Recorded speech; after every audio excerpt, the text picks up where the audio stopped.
possibilities of predators. But I am on the baby search this afternoon. I want to find all things little and new, all those brand new sparks of life. That's what I'm looking forward to. But this gorgeous view needs a couple seconds to be taken in. I think it's stunning. Oh, won't you all jump on board for your live safari through the African bush?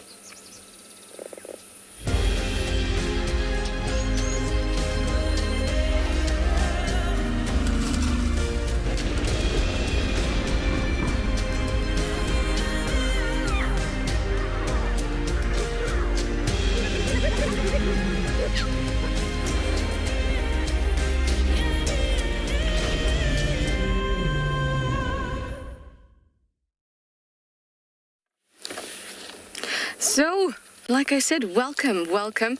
It's warm, it's 29 degrees Celsius, 84 degrees Fahrenheit, and we are going to have a bit of a rolling start because I want to go to the den. Being overcast is sometimes the den's active at this time of the day, and this morning, when we had finished drive, June was still at the den. So let's just be hopeful that we'll see that little cub finally pop its head out. I really am looking forward to that. I also want to find a baby chameleon tonight. If it doesn't rain, that would be awesome. Anyway, my name is Trishala, and I've got Gert on camera with me this afternoon. And like I said, this is your live safari. So do send us all your questions, all of your comments using that hashtag WildEarth or @FC on the YouTube chat stream. Or you can go over to our website, you can register, and you can use our question box. And our lovely kiddies, who I love getting questions from, please use kids' questions at wildearth.tv, and you or your parent or guardian can email us any questions you like. So, rolling start, like I said. Straight to the den. Now, we've had lots of elephants all around, and I want to see some elephants too.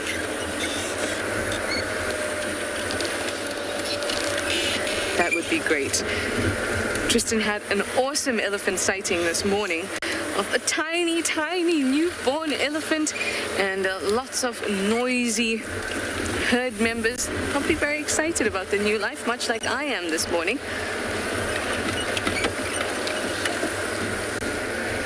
Find some cute little baby squirrels would be awesome too. It's been a baby bonanza across lots of the locations today, and I wanted to continue.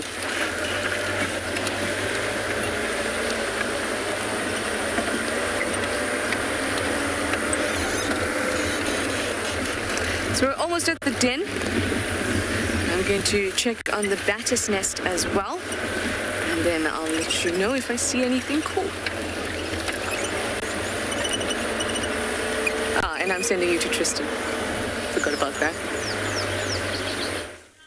Well, while Trishala is checking the hyena den, we are checking the road at this stage, and there's a very good reason why, which I'll show you fairly shortly. My name is Tristan. On camera I've got Marcel, and it is, well, a beautiful afternoon for a game drive. There's a bit of clouds, there's a breeze, it's not too hot, so it's perfect for us to be able to go and explore. Now, there's two interesting things that are on the ground here. The first thing, which I don't know if Marcel will be able to get because it might be a bit close, is this, which is a female leopard track that's walking down the road, and I think that could be from Kalamba last night. I'm not 100% sure. I just want to double check. It would be interesting if it is, because that means she would have come from a different direction than where she was seen. She was seen on that side coming this way, so she would have had to have gone around and then down and up. But we'll see. We'll follow that just now. But the more interesting tracks are the ones that are on this side. So over here, you'll see that there's a whole bunch of lines that are going along the road. Now, typically when you see these kind of markings like this, that is what looks like a drag mark. So it's basically something that has been dragged along. Now, the reason why this is interesting is because what's being dragged is actually not by a cat or a predator, so to speak. This drag mark, if you follow it all the way along, eventually you'll find a track that is here, and I'm going to show you it over this side because it's going to be easier. But there is the back pad and toes of a baboon. And so either what's happened is this baboon has got a young one that is dead that it's carrying around, or it's been hunting impala lambs and has caught a lamb and has been dragging it up the road and out of this area. So I don't know if anyone saw it on the dam cam, but it's not something you see that often. Normally, kind of drag marks are associated with hyenas and leopards and lions, but this particular one is from baboons, which they do in the summer months. You do see them hunting these little impala lambs. It's a bit of a shame when you see it, but it does happen. All right, now what I want to check quickly with this leopard track, I mean, the baboon tracks are on top, so we know that the baboons must have walked here after the leopard. So the tracks for the leopard don't look fresh, if that makes sense. It looks like it was from last night, so that's why I'm thinking it's Kalamba. But like I say, I'm not sure which side she was seen from on the dam cam, because this one is coming from quarantine side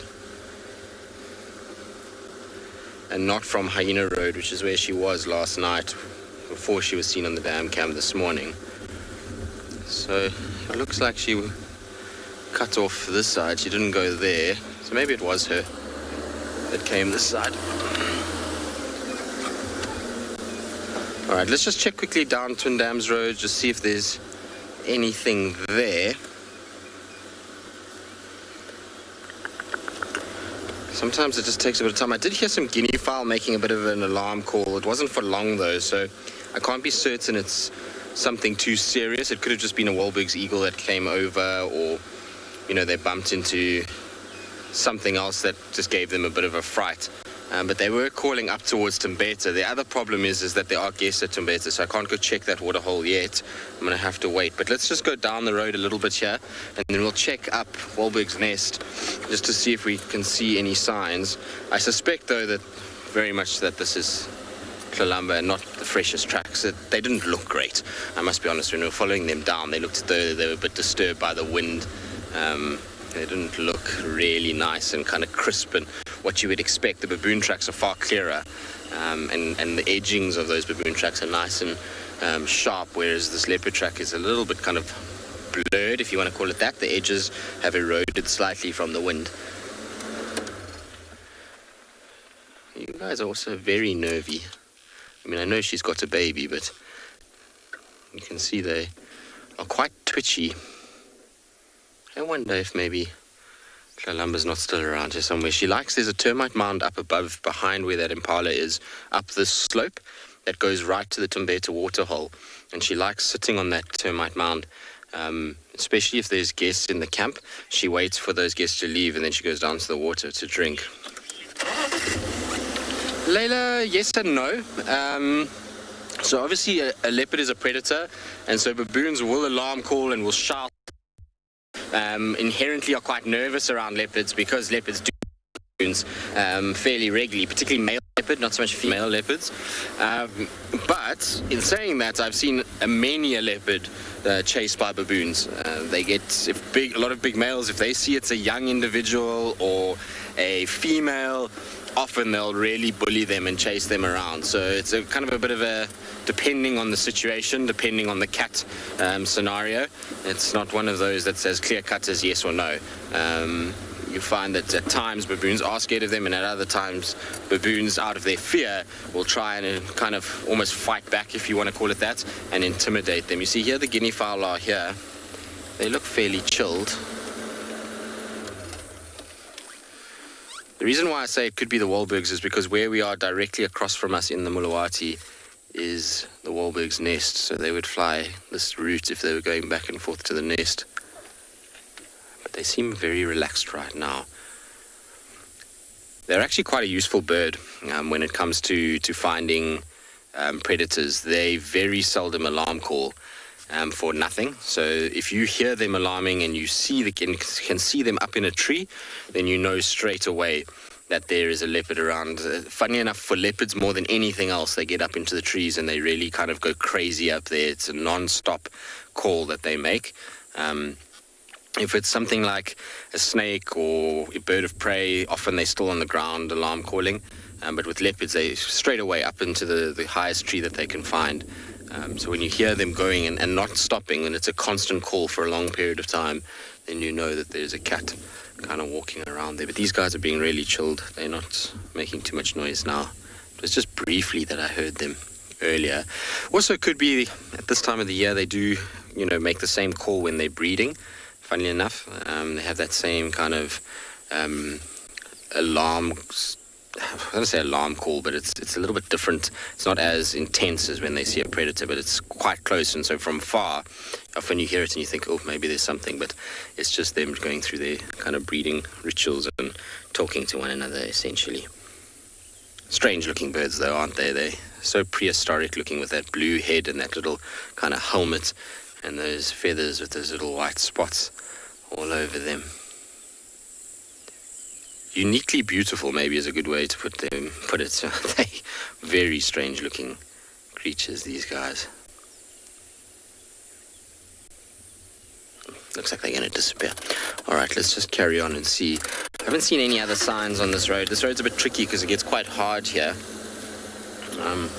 It's not that easy to actually pick up any tracks here at all. That's like I say, take Wahlberg's Nest. That's a much easier road to double check. But what it looks like is when that leopard came down, it went straight down towards the dam, which means that it would have been seen by the dam cam, I'm pretty sure, unless somehow it managed to sneak across when the camera was on a different position and over the dam wall without anyone noticing, which we know can happen.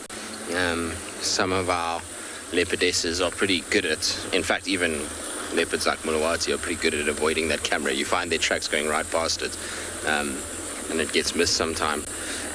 And that's just because of how quiet they are, and if there's no alarm calls to bring attention to it, then it can be a little bit tricky.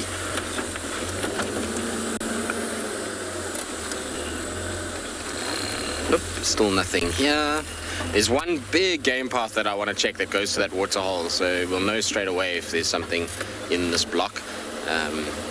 And if there has been moving and they've come across. The other problem is I don't think anyone actually drove that road this morning at all, so pretty sure those are last night's tracks. All right, in the meantime though, while we scratch around here and just see if we can find anything, let's send you down to Swalu and Kyle with the beautiful landscape.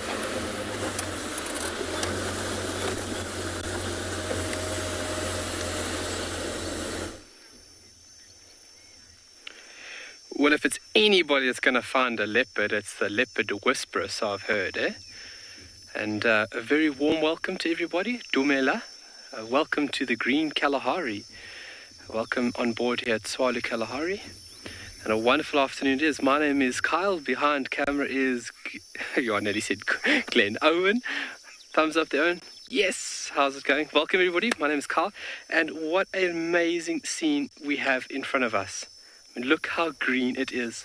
It doesn't get greener than this. If it does, I'm absolutely going to be jumping for joy. It is just busting with this beautiful, beautiful soft, but in these parts there's just this very, very vibrant green pushing through. We have come east this afternoon, and we are going to be looking for anything here on the eastern sections of Tswalu. We are going to be looking for lion tracks or buffalo tracks, and hopefully we get lucky. So we'll be starting east, and we'll be going and meandering directly to east, and what we'll be doing first and foremost is using those watering holes and searching for tracks, and then obviously judging on the age, then obviously it's if we would utilize those tracks to follow up or not. So tracking obviously a very important exercise. So from the watering holes, if we do find tracks, so what we'll do is we'll do something that we refer to as closing the block. So actually going from the tracks where they would leave into the block so that we are minimizing our impact on the environment. We will then use the road which encases that section where the lion tracks would have gone in and ensure that the lion tracks do not come out on the other side. And lions love using roads, so it's fairly easy to track them down every now and then. And if the tracks don't exit that area, we know that they're inside there. And then what I'll do is get on foot, track the lions to exactly where they are, and then we make the shortest distance possible to them, just to ensure that we are operating here with the utmost respect.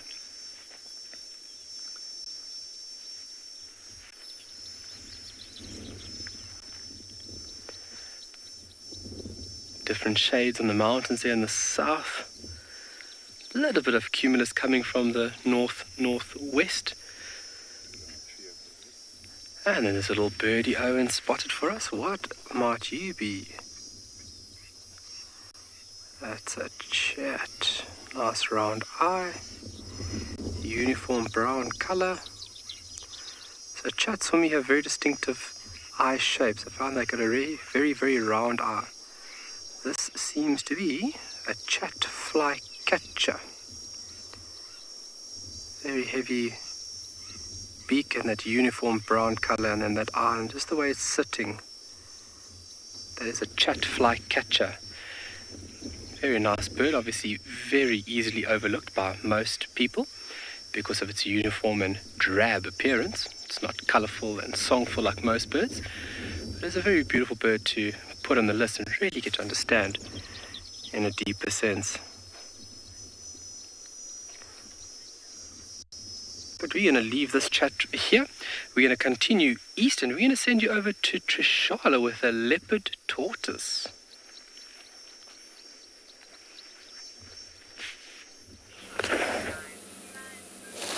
I have a slow-moving friend here. It is a leopard tortoise.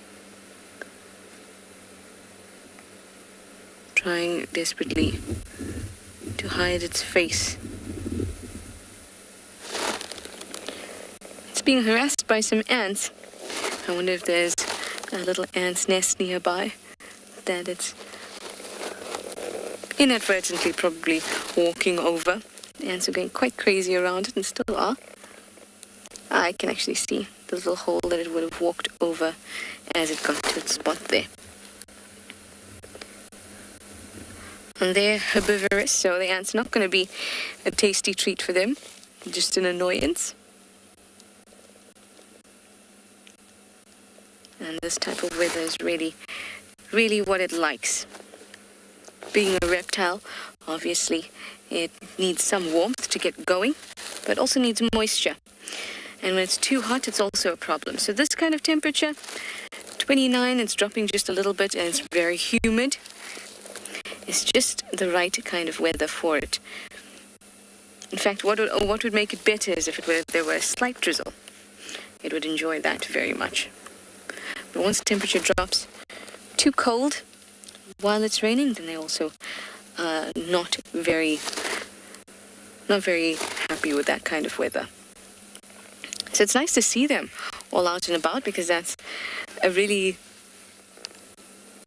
good cue as to the changing of the seasons. And we've been seeing so many of them lately. Tortoises, land snails, frogs, all of those giving us the indication that summer is well and truly upon us. Besides the fact, of course, that it's been really, really hot some days. But we're still waiting for those big rains.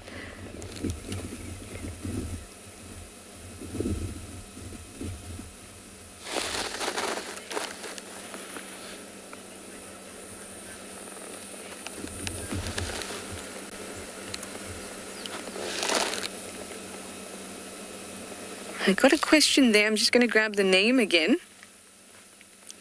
It was about whether tortoises can be aggressive. Zay, I think it was Zay. It was whether tortoises can be aggressive with one another. They can during the mating season, especially. If there's one female and two males and things like that, then the males will often fight each other in slow motion. It can sometimes be comical to watch, but nonetheless, it's a very, very serious matter to them. They can butt heads and ram into each other. It's like two tanks, really, hitting each other. Armored vehicles. And they can get quite aggressive.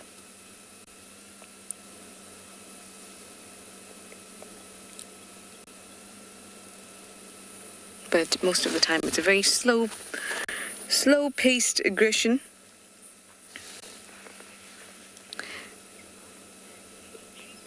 But they can hurt each other, definitely. All right, this one is hiding successfully, and we're going to head off to Chitwood Dam since we've already checked the den and there was no activity. So I'm going to send you over to Grant with a giraffe.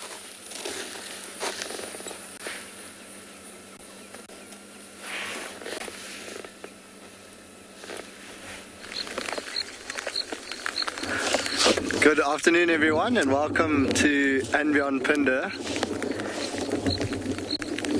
And I'm sure you all heard that, but that was a very loud thunder strike that's just happened above us. And but we have managed to find the mother cheetah and her one cub from this morning, for those of you that were with us this morning. My name is Grant, and behind the camera we have Glenn this afternoon. And yeah, thank goodness for now the rain has stayed away, but there's lots of lightning and thunder happening all around us. So for now we've got the cheetah, and we are going to sit with them and see what they get up to. It seems as though they've been sleeping pretty much all day. They haven't moved very far from where they were this morning, and just as we've arrived, the little cub has gotten up and she started to get a little bit excited, and she's been running around quite excitedly.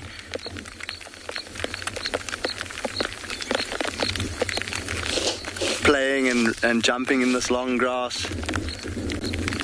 But at the moment you can just see Mom that's busy grooming herself.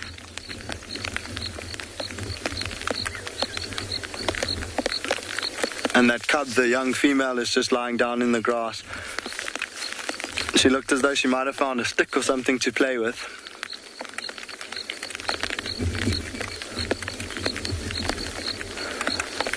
And you see how well they camouflage in that long grass. Just the tips of Mom's ears sticking out there. And you'll notice that they are black in color with just like slightly white or lighter tips. And that is quite important for the young cub. So when Mom is moving through long grass like this and busy hunting, or she's just moving from point A to B, the cub will use those that black color behind the ears as markers to follow her mom through the long grass.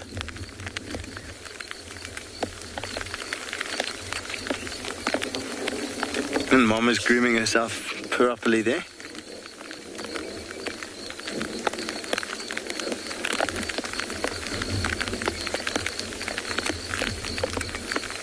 So it is drizzling a little bit now and cooling down quite nicely. What we're going to be doing is sending you across for now to one of our colleagues who's searching for a leopard, and we're going to see if we can get another view of these cheetah.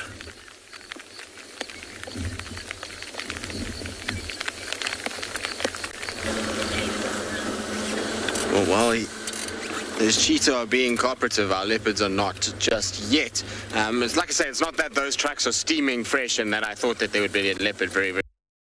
But I'm just checking the drainage line off of where those guinea fowl were, just in case whichever leopard that made those tracks maybe was still hanging around. I actually thought about it, and could be that those are tracks for Tswalu, given where she was last night. It's very, very possible that she came down towards the dam and then headed south again. She has come down that way before, down and then curls back up towards Timbeta. So that is possible that it was her. But we'll just kind of check around in this area and just make 100% sure that she's nothing in this drainage line section. We're not quite in line with where those guinea fowl are just yet. We're approaching that area. This little section in front is kind of where, and when Kalamba was a little bit younger, not so much these days, but when she was a little bit younger, she used to really enjoy, there's a big tambuti thicket on my left-hand side. She used to like lying in amongst these tambutis. She could hide really well in there. So it was one of her favorite little spots to spend a bit of time. So always when there's alarm calls in this area, I always like checking just this section, because she's often quite sneaky and in amongst the eroded sort of parts of this area in those tambuti thickets, where she can camouflage really well and sleep and not have to worry too much about heat or being seen that easily. The thing is, though, is there's no squirrels alarm calling, there's no birds, franklins, really, other than those guinea fowl making a bit of a noise. Everything else seems pretty quiet, so I'm not convinced that there is anything really to worry about this side. But you see there's a little bit of water here. That is why it's a good place for a leopard at this time of the year.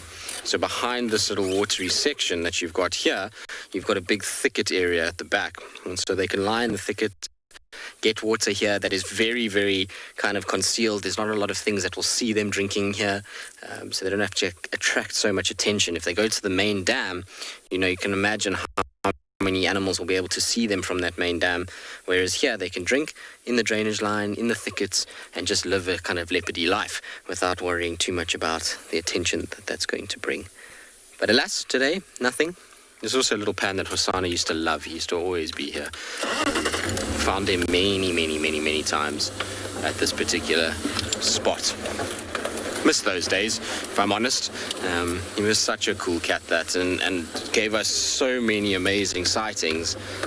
You kind of forget about just how good he is, or how good he was for us, and how many times we were spoiled with unbelievable behavior from him. It was a very, very special time, and those years following him will always be some of my fondest.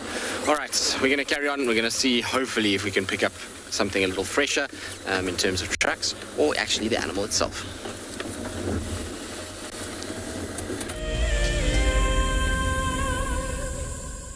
Welcome to my car. This is Wendy, and she's my favorite. She would love to have your name attached to her, so you can be with her every single time she goes on a safari here in Djuma.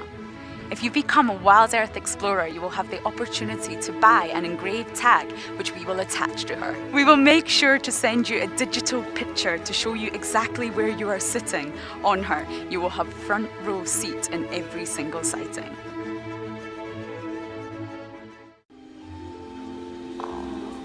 Goodness, look at its wobbly legs.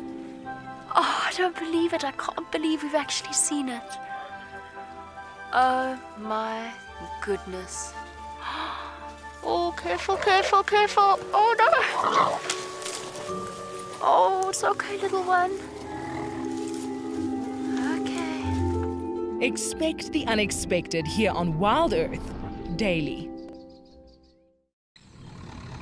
Hello everyone, I am Yapi and I am a safari guide at andBeyond Ngala.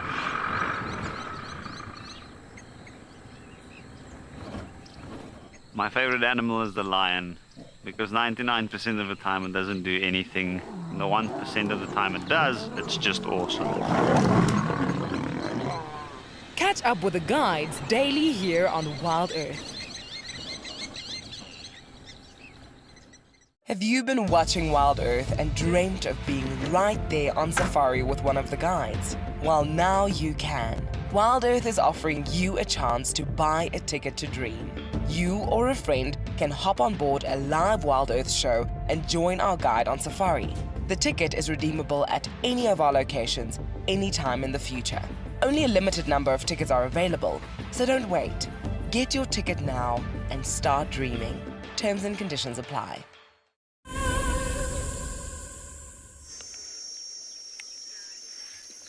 Well, welcome back to Tswalu. Very warm. We decided to stop the car and just appreciate the beautiful color. Not only these bipinnately compound leaves, very funny term for lots of little leaflets on one leaf, and then also the color of these beautiful seed pods.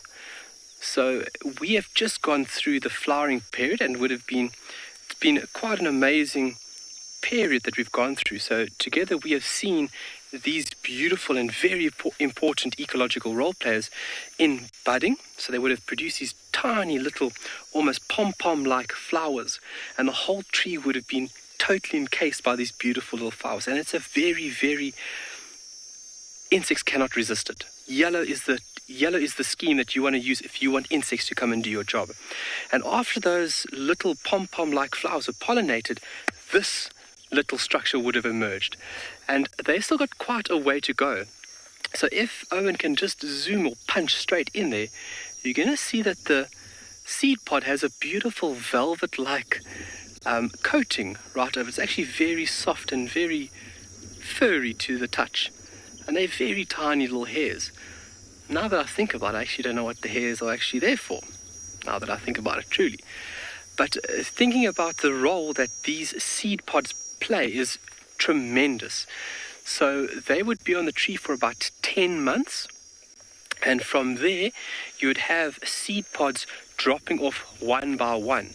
And that is just the tree's way of ensuring that over a long period, you are distributing your genetic value.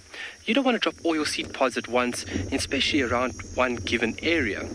So within these seed pods, they're still going to grow up to another easy 3-4 centimeters. In total, they're about, they're about 10-11 centimeters. Large ones of big trees, they're about 10-11 centimeters. And when they're fully mature, they'll have this beautiful gray, light gray coating to them.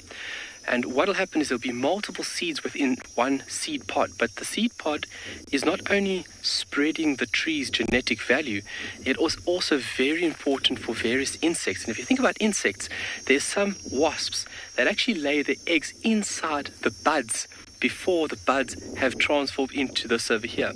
And this is the perfect spot to house your little larva. And when the little larva hatches, it will actually encase itself within a seed and actually consume the seed in order to accumulate enough material or stuff for this little individual to pupate as an adult. So just thinking about the tree, my hairs... Willow, great question. Good afternoon. Thank you for your question there. Does anybody eat these seed pods? So many things eat these seed pods because they are so nyam. The nutritional value in seeds are great because of what they need inside for that little seedling to finally germinate as a sapling, so a tiny little plant. It needs all of its goodness, all of its value inside that pod. So eating this right now, it's not that great. It's still developing seeds inside. There is nutritional content in it, but when it is a bit more developed, when it's got seeds in it, it is jam-packed, full of value. And if you think about it now, we are in the favorable period for animals. But when we start pushing over into the next couple of months, we start going into the drier, leaner times. And animals will actually solely focus on these little nutritious packages to actually push them through into the next rainy season, which is quite remarkable.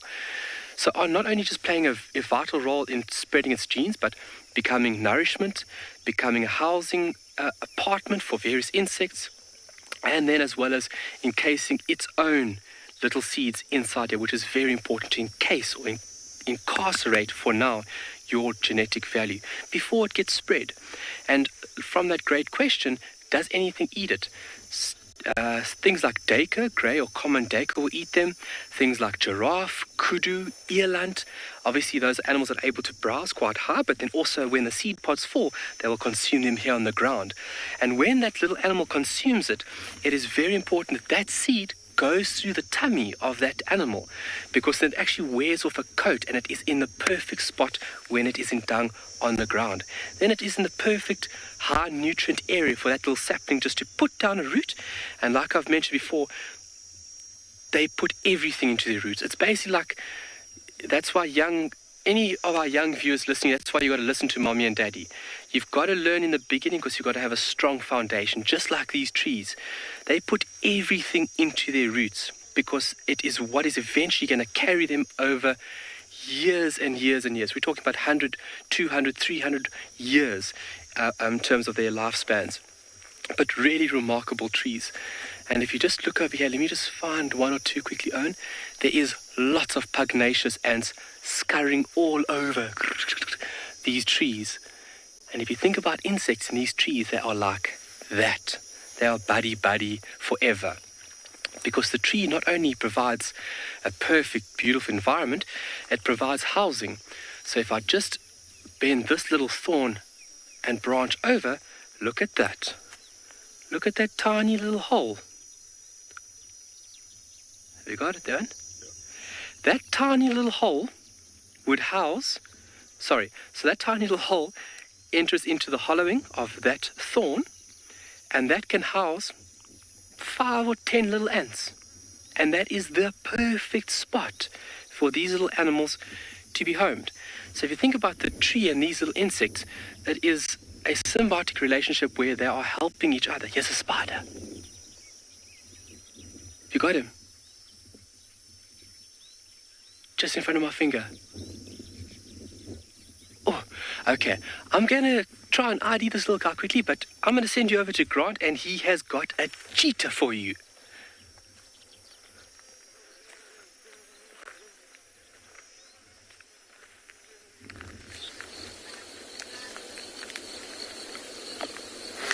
Welcome back, and look at the view we've managed to get of these cheetah. Just lying, well, the cub at the moment lying very flat next to mom. And what you won't be able to hear, unfortunately, because it is quite quiet at the moment, but that little female is busy purring, just like a house cat. Oop, the thunder gave her a bit of a fright. Now, if Glenn goes in a little bit, you might notice a little red patch on mom's leg. So mom is on the left-hand side. And if you look at her, that's her hind leg, the front or inside of her hind leg, almost like her groin area, she's got quite a big open gash.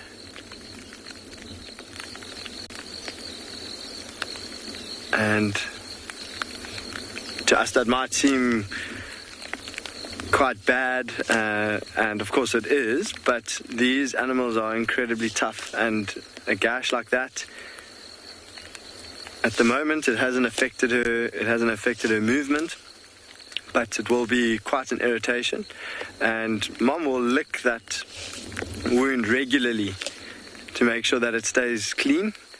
And so unfortunately it will stay open, but it will heal. And it's just a flesh wound, so it hasn't had any impact on the way she's able to move. But we will constantly monitor that and make sure that there's nothing, it doesn't get infected or doesn't get any worse. But that is more than likely a little wound that she's picked up whilst hunting.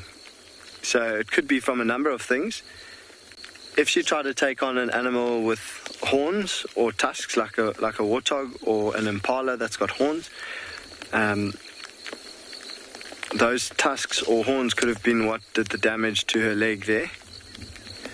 But you must also remember, every now and then when the cheetah hunt, when this cheetah goes into a thick area, she will be going after something like an Ngala. She might, as she's chasing, bump into a branch or something that could cause that injury just through running into it. But it's quite unlikely that something would cut her open on the inside of her leg from running. So my thought is that she took an animal down, something like an impala with horns, and in the tussle that horn managed to gash her leg open. So Rosalind, thank you for the question. Rosalind is asking what is the top speed that a cheetah can run? And cheetah have been clocked at speeds of up to 100, 110 kilometers an hour, but more typically around about 90 k's an hour.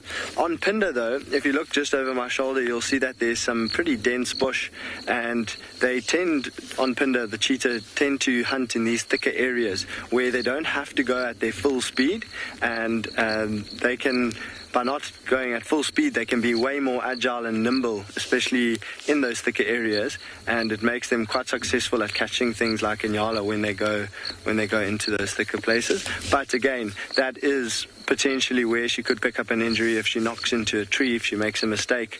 But the reason why she chases them into those thicker areas is hoping that maybe one of those Ngalas will make a mistake or will bump into a tree or something, and then she's able to pounce on it.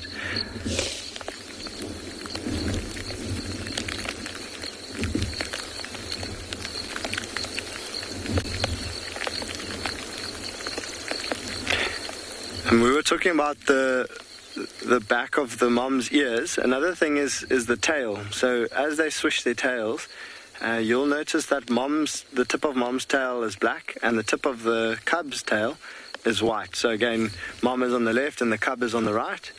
And you'll see that little white tip on the tail of the cub, and mom's is black. And mom is actually missing a portion of her tail, which could have been taken off by pretty much anything. A lot of different animals will chase these cheetah, and so mom could have been running away from something like a lion or a leopard, and it just managed to nip at her tail. But a female cheetah like this will even be chased by something like a big zebra stallion, because he knows that the cheetah is potentially dangerous to his harem, to some of the youngsters in his harem. He will chase and actually try to kill a cheetah. So it could have been something like that, but more than likely another predator like a lion or a leopard.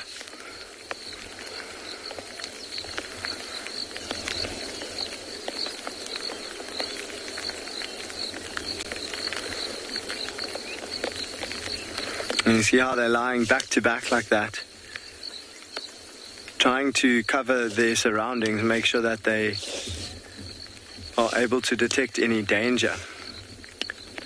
So from this open grassy patch, we are going to send you off to Shala, who's at a waterhole.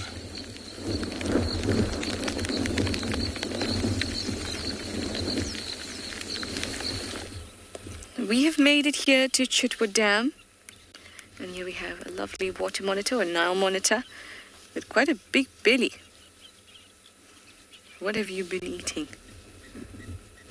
It's walking away from the water's edge at the moment, and with all the water birds around, there could be a lot of nests on the ground there,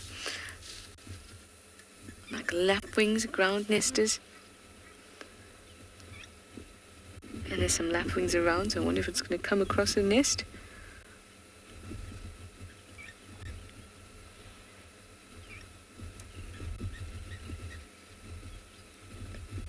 I love the way they walk with such swagger, one may say.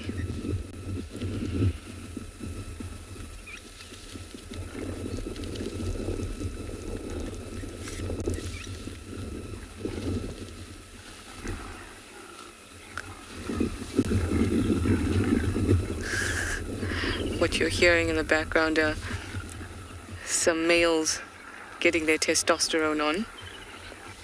Impalas.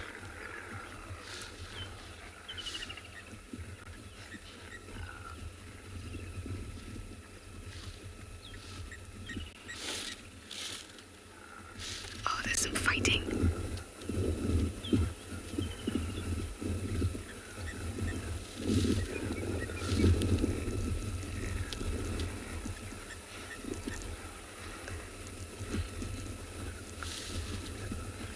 Wow, things are getting quite intense there.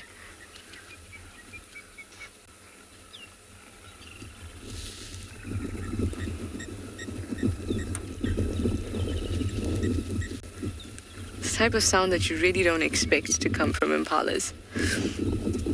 Oh, love watching them when they're like this. They have a surge of testosterone. I think this is a good time to remind you guys that WildEarth has some exciting things going on, and if you'd like to learn more about them and become a WildEarth explorer, do go over to our website, wildearth.tv/explorers.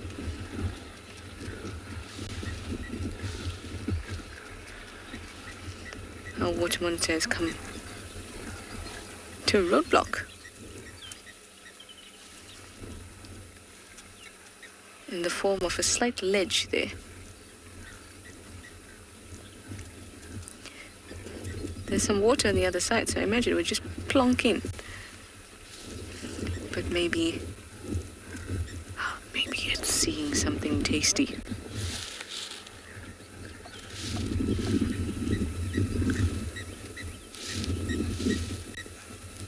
These guys are still going crazy.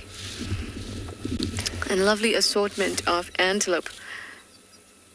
on the clearings just to the north of Chitwa Dam. Lots of waterbuck, impalas, and one lonely territorial gnu, or wildebeest.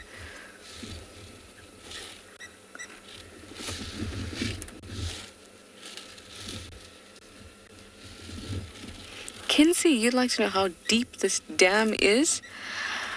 Can't say I have been or know how deep it is, but the dams here tend generally not to be deeper than about 2 meters. Maybe 3 in the middle, but not much deeper than that.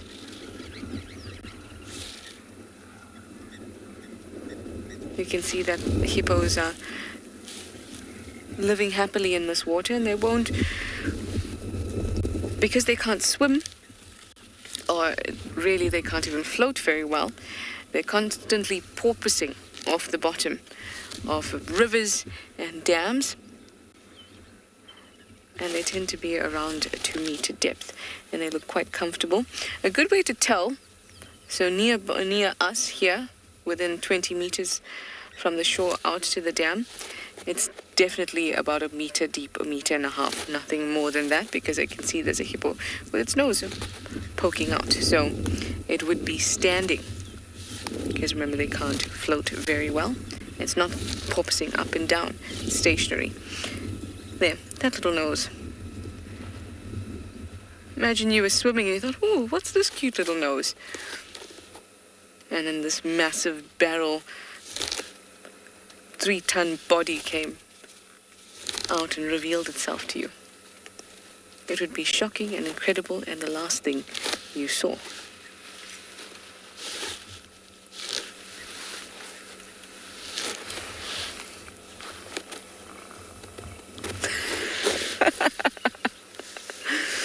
Do you want to know something funny? I'll tell you. What I thought was a hippo's nose before I used binoculars is actually a dung ball. It is a floating elephant dung. So then I can't conclude what the depth of the water is here. I can conclude, though, that elephants have been around, and that floating dung ball is a clear indication to me.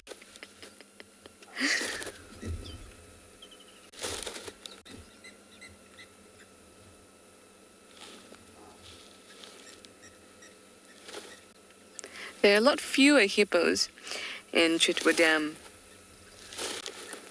than they were, say, last year this time, or the last couple times we visited it in the past. I wonder if some of them have moved to Buffelshoek Dam, which would be a straight walk north for them, since our population at Buffelshoek Dam of hippos has increased to the most I've ever seen in the dam. I counted 10 the last time I was at Buffelshoek.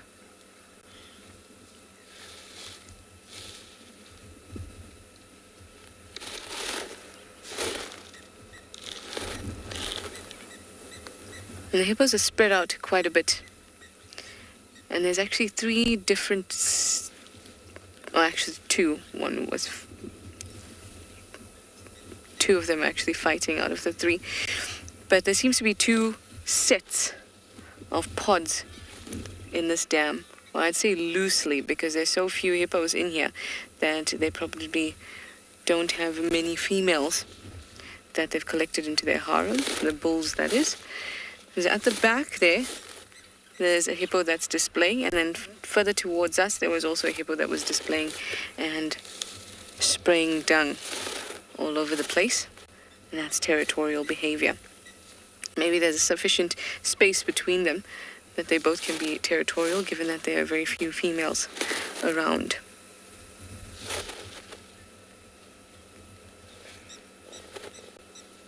But there are 1 or 2 younger hippos, not babies, but younger, maybe from last year.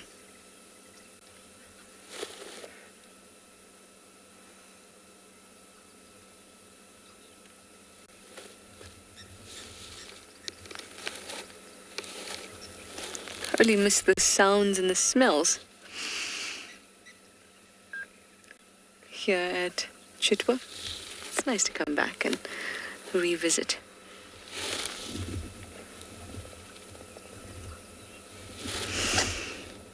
Beautiful, really, really nice. Are we going to take a quick drive around Chitwa? Maybe there's a chance of Kuchava and her cub. That would be lovely.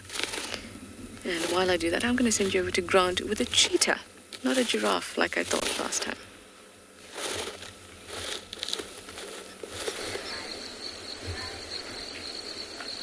Welcome back, everyone. And there has not been too much change here. These two are very, very comfortable and content at the moment. So it was really, really hot earlier on, and I think these cheetah would have been feeling that heat. But at the moment, with the clouds that have come over and this breeze that's blowing, it's a really nice temperature at the moment, and so the little spot that they found over there in the grass seems to be really comfortable. And you see as they put their heads down, just the ears flicking. The mom has cleaned that wound a couple of times.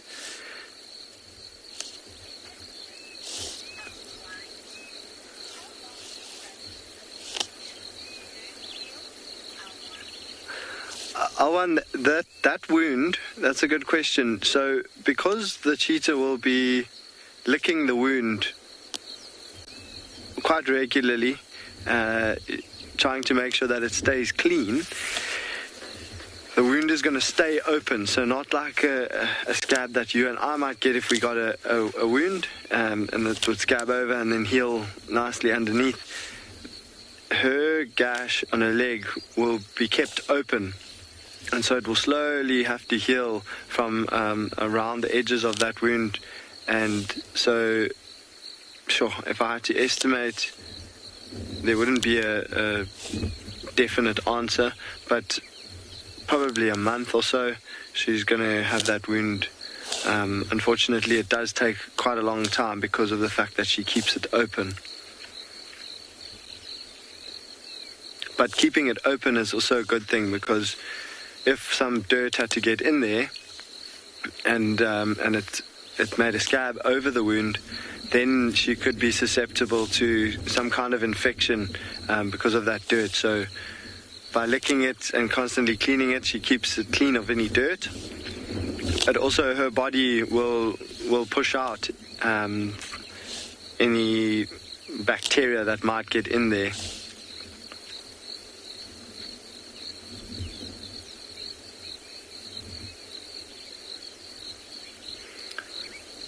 Very relaxed at the moment. Every now and then there's quite a strong breeze or strong gust of wind, and it shakes the bushes or the grass around us, and get a little bit of a fright and sit up and check all around us to make sure that there's nothing approaching.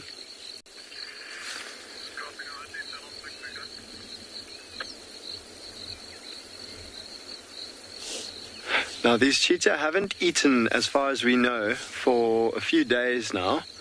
And so I was quite hopeful that, especially with the cooler weather, they would have possibly been a little bit more active. But I think considering how hot it's been in the day today, Mom's just enjoying this cool weather, trying to get some rest.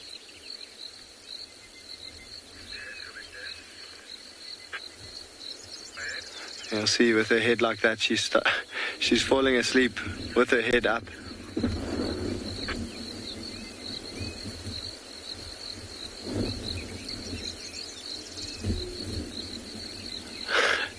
You see how it's leaning further and further to the right and slowly dipping down.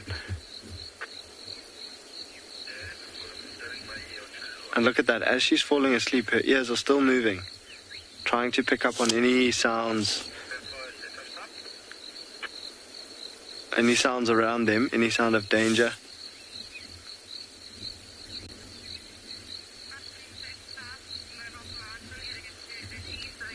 Oh, here we go, that gust of wind. Mom just making sure all is good. You can see if you compare the sizes now, it's quite a good view to see that cub is really quite big now. And she's approaching around about the year mark, maybe even 13 months. I would put her at about 12 months now. And so almost the same or similar height to Mom. But she does definitely still have a little bit of growing to do. She's still got about a year left with Mom. Still lots of learning to do, especially with hunting. And another thing that she'll be learning a lot from her mom, which is very important for Cheetah in this area, is she'll be learning the area around her. So which parts of Phinda are safe for her to move around, which parts are safe for her to rest, where the best hunting is, and all of those things will be passed on from her mom, who was also born on Phinda and has grown up her whole life on Phinda.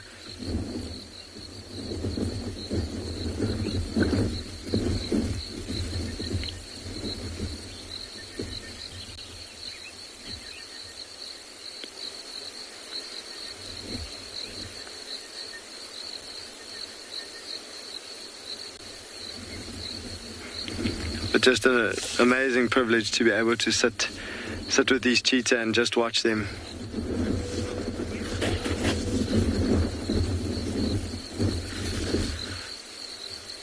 And the cub is definitely making the most of her opportunity to sleep.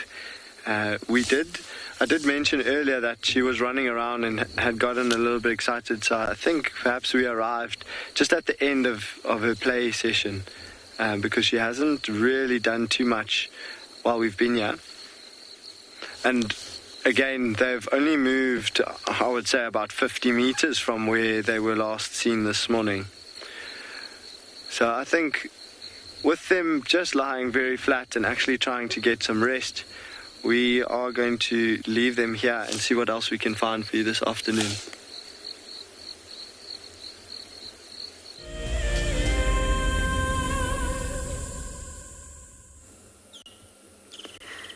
We're listening to the wonderful sounds here. You'll be able to hear some gray-headed sparrows, red-billed oxpecker. There's also a woodland kingfisher.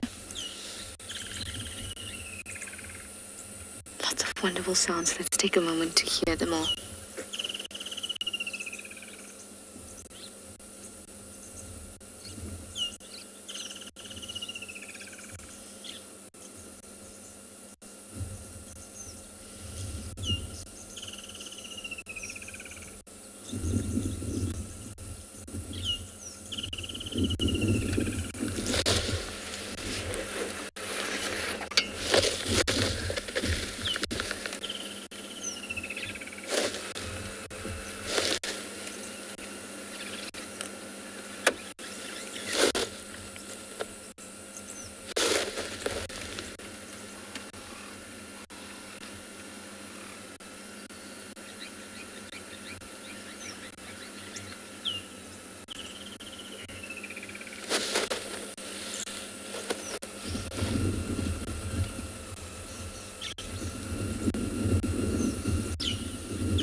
It looked like a red-billed oxpecker with a chick that it had fed. I just saw the little beak coming up to beg. Oh, the day of babies continues. That is just awesome. I'm thrilled. See, when you just stop to watch and listen, you find the most incredible things.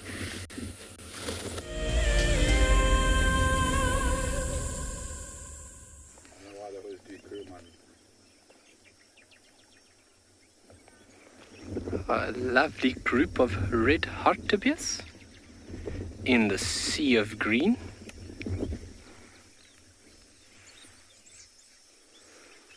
And that color just stands out so prominently.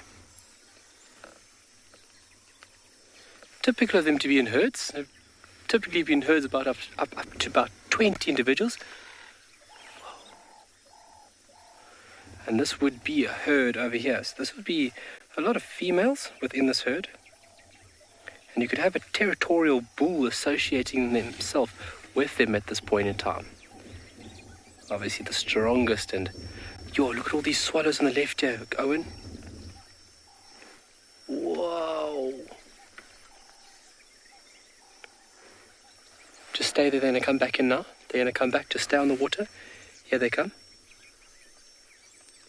There's a lot of common swifts here and Bradfield swifts coming down for a drink. Look at them. Wow. Look at that. How cool is that? So these birds remain on the wing a lot of the time. They are designed to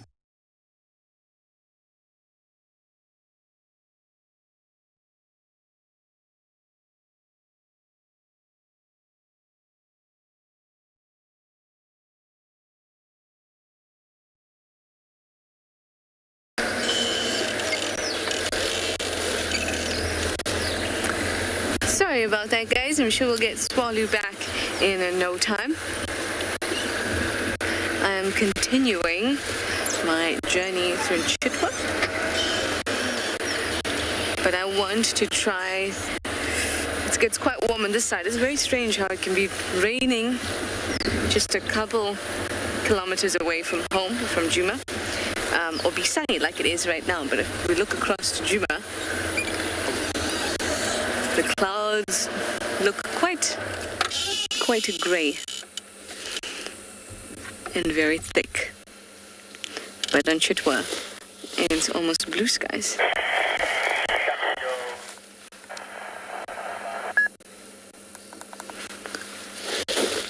Look at that.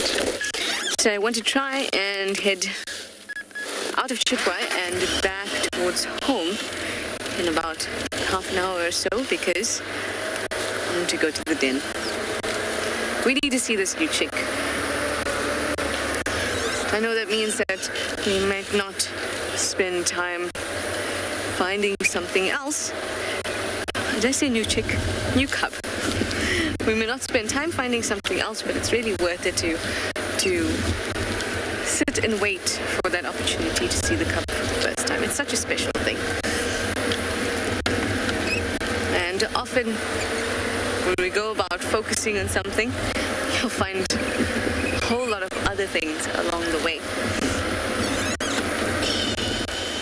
And that's part of the fun of being in the bush.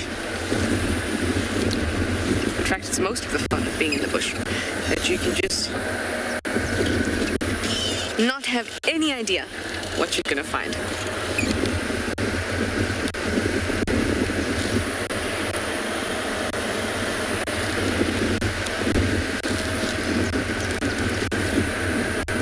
So there's a certain road on Chitwa that I often see, or whenever I've found Kuchava, she's been on that road or close to that road. So we're gonna just try our luck.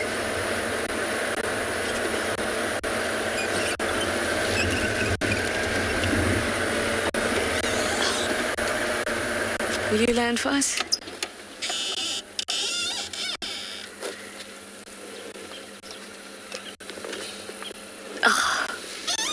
There's an African grey hornbill. It didn't want to land for us. Well, not in our view. I've seen some really gorgeous red-billed quillias whose beaks are really, really nice and bright red.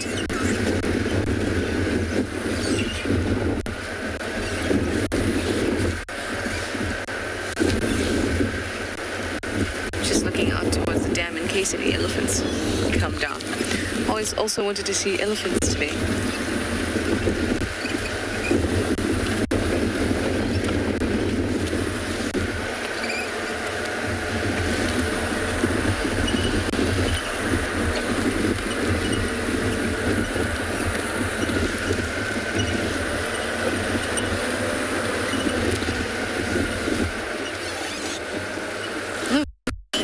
There's a few rocks that are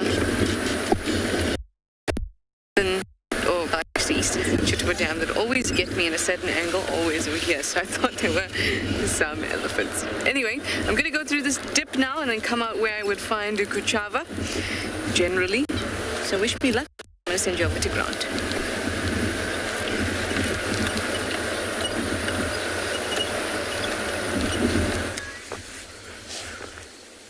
Welcome back, everyone, and we've managed to find this bird that's actually standing on a little mound, which I think underneath the grass there is a termite mound, and we've just been watching it for the last minute or two.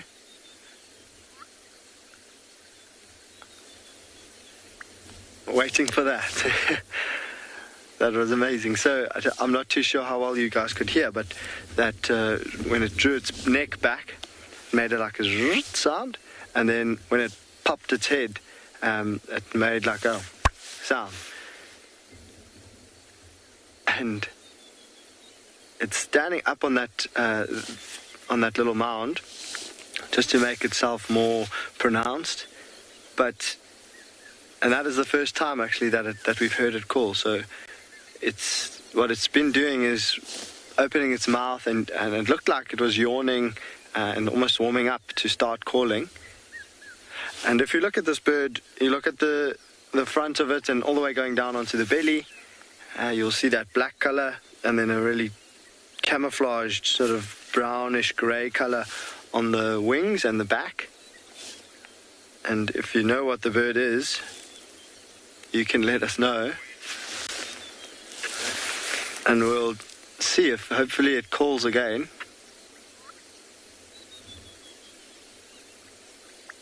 There we go.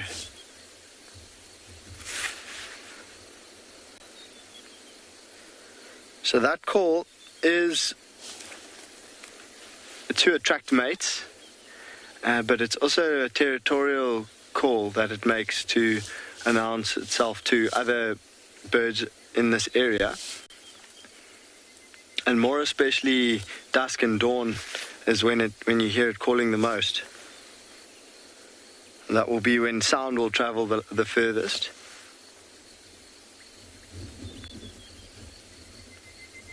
And you can see, I mean, at the moment it's standing up on that mound to be more pronounced and more present to anything that might hear it or any other bird that might hear it.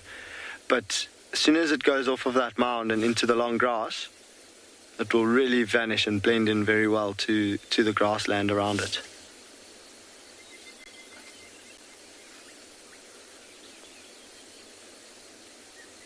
So for those of you that don't know, it just because of that very prominent black that runs down from the chin all the way along the neck and onto the belly. It is called a black-bellied bustard. It's part of the bustard and korhaan family. And here on Phinda, it's one of our star birds. One of 20 which are quite special to this area. It has got quite a wide distribution, but it is one of our favorites here on Phinda.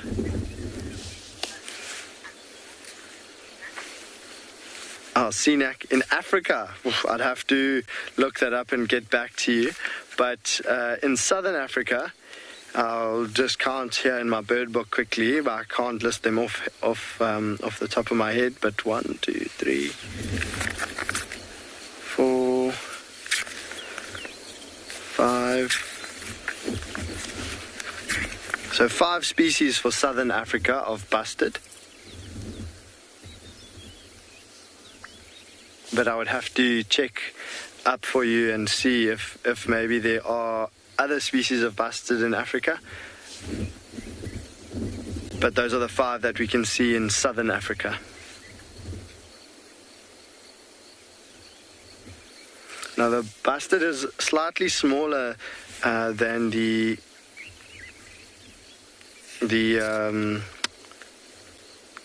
most of the other korhaans and the other big bustards. So the black-bellied bustard is one of the smaller ones. Its size is 62 centimeters, so in height from the bottom of its feet to the top of its head. And so it is, quite a big bird, but it's nowhere near the size of a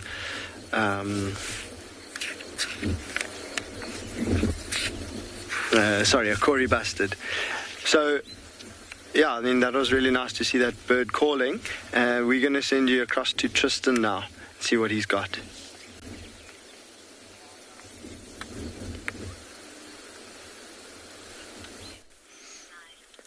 Well, nice to hear birds calling. Also nice to spend time with Tandy's little cub, especially because he's posing like an absolute champion on top of his termite mound. This is the most relaxed I've seen him. He's not caring at all about us. You can see he's a little bit hot. He's panting quite a bit at the moment. But I'm so glad we managed to find him because Marcel is on camera with me today, and Marcel has never met this little leopard, and it's always a treat when you get to meet one of the kind of royal offspring from Tanny's lineage. Now, what you will notice with this little cat is he's up on a mound, but I suspect that he actually might have a kill nearby. The reason why is if you look underneath his chin, you'll see that there's a big red spot underneath where he hasn't cleaned his face properly.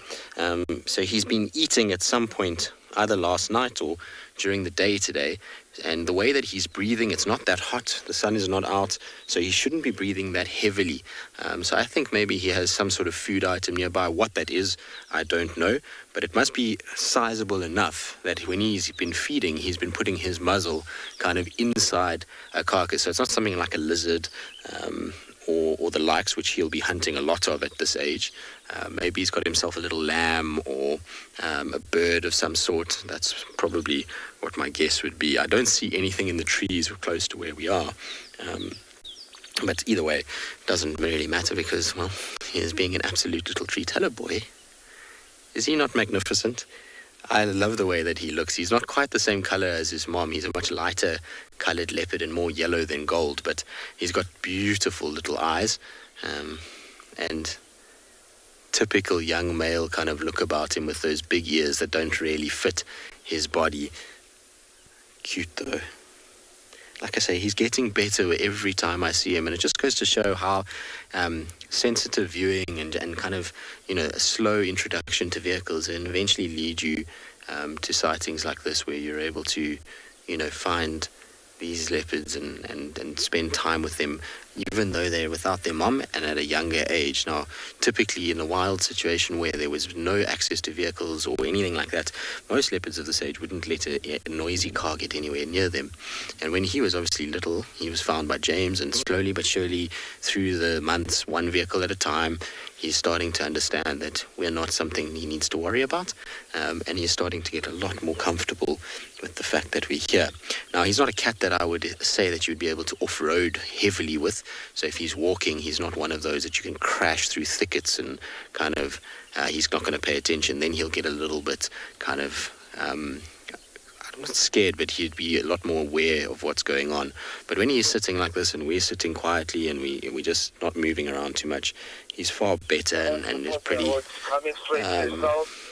happy to let us sit in his company, which makes us happy. You can see the flies are bothering him though. Cute man.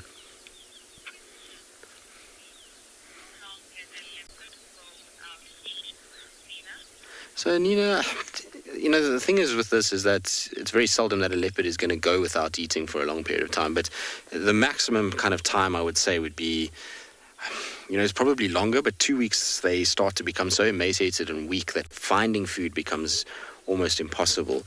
So you're seeing leopards generally looking for food every second or third day, but after about 2 weeks they are absolutely gaunt. They really then need a meal, and I reckon about 3 weeks they would be at the point where they'd be too weak to actually find food.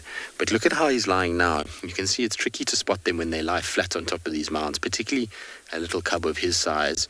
The angle that we're at is quite nice, but if you were driving along the road, this big false marula that's behind him would make it very, very tricky to spot him if he lay flat like that.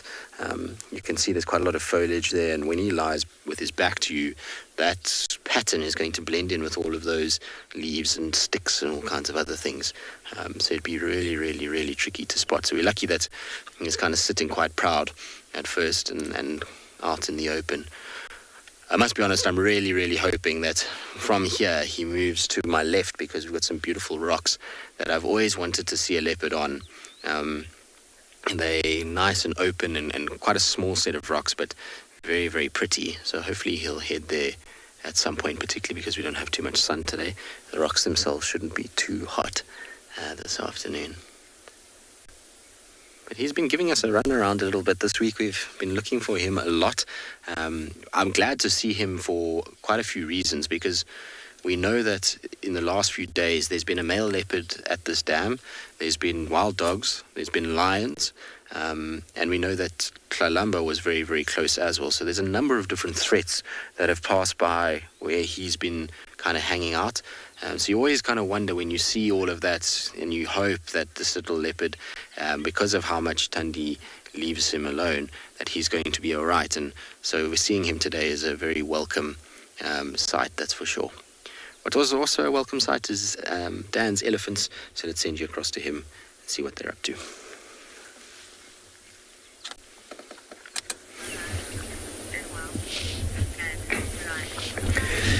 Good afternoon, everybody, and welcome to andBeyond in Ngala. Now, I know this morning we were spending a lot of time with zebras and wildebeest trying to see if they would give birth. Now, amazingly, we've actually found an elephant cow who's actually in labor at the moment. Now, this might take quite a long time, but I'm really hoping over the course of this afternoon that she will, in fact, give birth. You can see she's looking quite big and uncomfortable. But good afternoon, I'm Dan. On the camera, we've got BK this afternoon. And I'm going to spend a little bit of time... Sorry, there's another elephant that's just come up right behind us and given us quite a fright. Let's go back to the female. One of the other younger ones has come right up to us. And now that she's coming towards us as well, I'm going to make a little bit of space for her. I don't want to put her under any unnecessary pressure with us so close and around.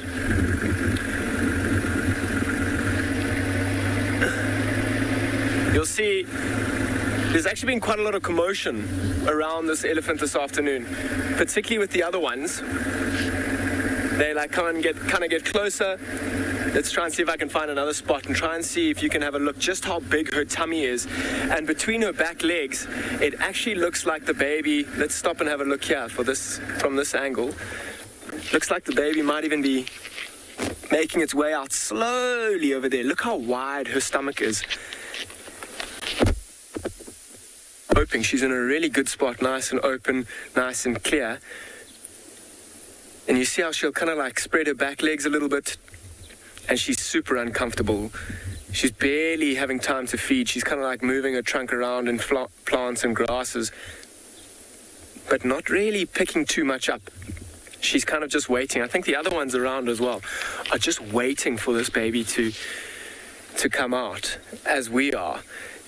It's something that I've never seen before, and will be absolutely amazing. I mean, particularly an elephant spending 22 months, an incredibly long time pregnant, and I've heard it's quite the celebration.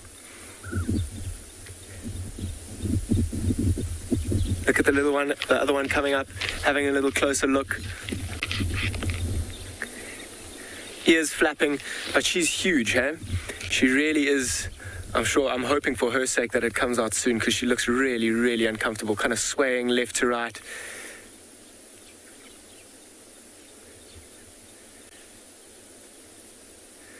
The other ones aren't leaving her side, though.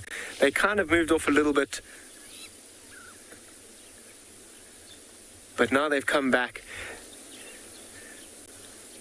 I mean, this is going to be a fascinating afternoon. I was going to be spending some time looking for lions, but I think my plan has changed completely. I think I'm going to try and spend the next 3 hours with this elephant, and if we're very lucky, she's going to give birth to a new baby elephant. I mean, this time of the year is filled with life. I mean, elephants don't always give birth at this time of the year.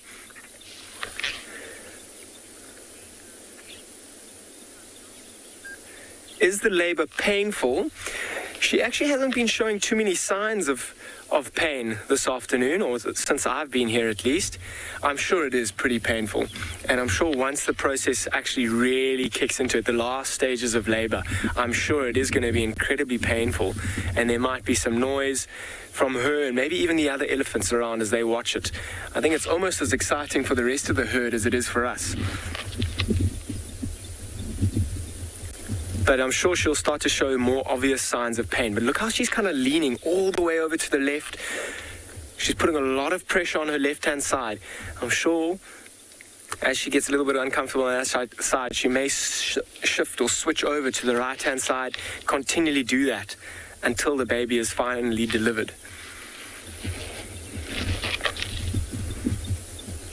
She's kind of walking around in circles. She came back from that side. Now she's going back there, stopping.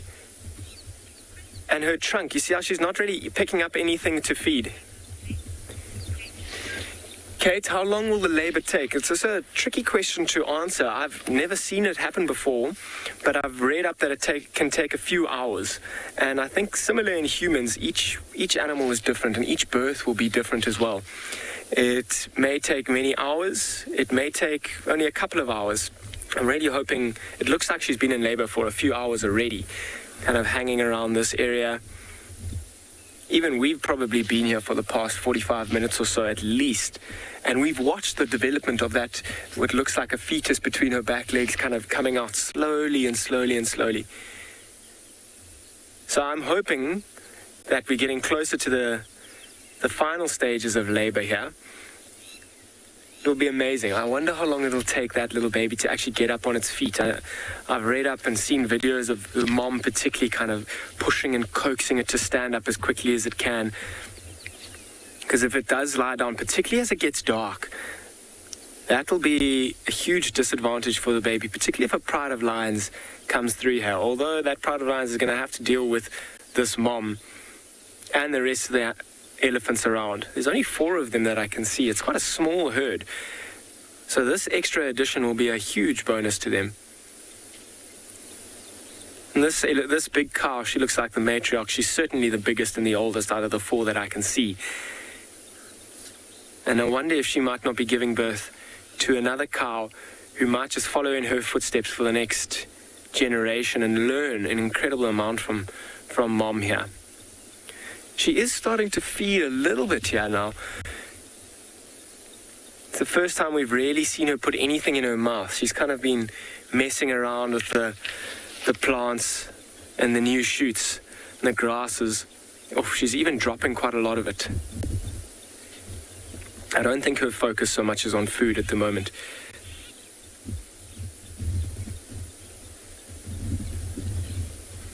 She's kind of like waddling, hey? It does look super uncomfortable. It doesn't look terribly painful at this moment in time, but I'm sure she's in a fair amount of pain. I mean, elephants are incredibly tough creatures, so she's probably putting on a brave face for us here.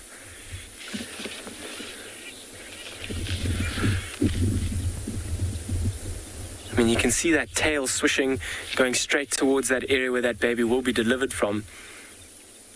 I wonder if there's an amount of discomfort coming from there. I wonder if there's not a few flies as well that'll be flying and buzzing around that fresh blood that might be coming out. And she's trying to keep the flies and the insects away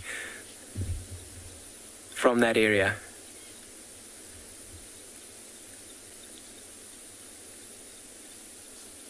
This is really exciting. What an exciting find this afternoon. I'm really looking forward to spending the afternoon with this elephant and hopefully being able to witness this new lease of life. Look how you see how, remember earlier she was leaning on her left side? Look how she's taken her back left leg. I'm sure it was taking a bit of pressure and she was kind of resting it there. Then the pressure on her right side got a bit much. Now she's leaning completely over to the right.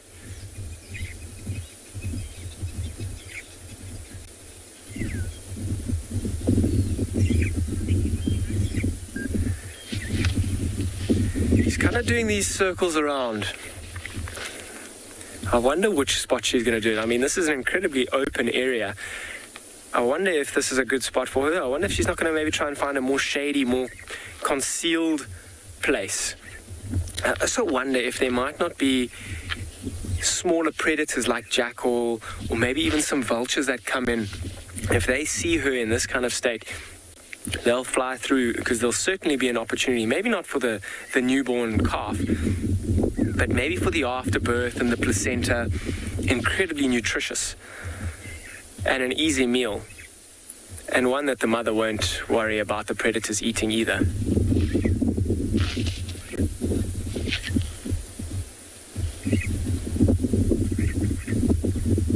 So now it's just a waiting game for us and for her and the rest of the herd. I hope for her sake and our sake that it's sooner rather than later. It'll be certainly be a spectacle for us all to watch.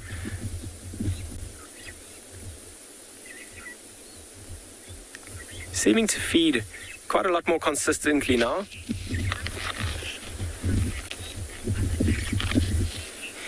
Gigi, does the mom eat the placenta like other animals? I don't think so. I think the placenta will probably be picked up by those smaller predators I was mentioning earlier, like the jackal, maybe some vultures.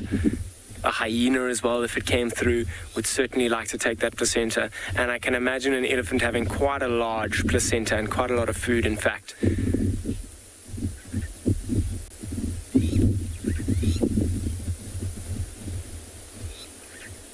It's coming.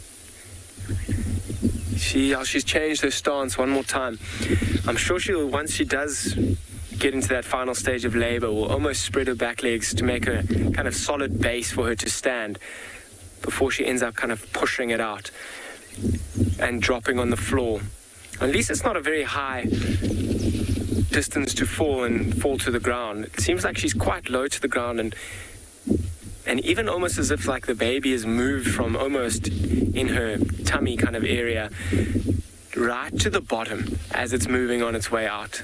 I mean, this baby is certainly ready to come out. I mean, there must be an incredible amount of flies flying around her there. You can see that tail is working overtime, kind of chasing them away.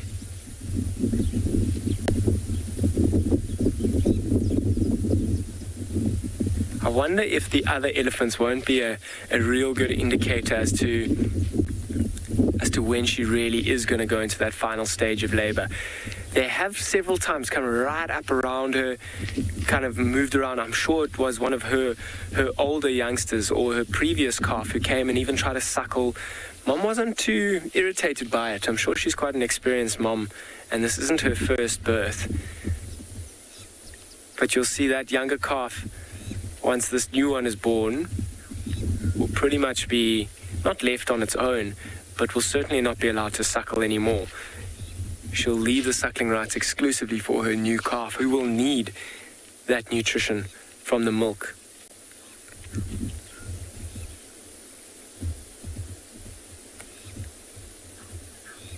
Kind of see when she walks like that, her back kind of like sways between her back legs.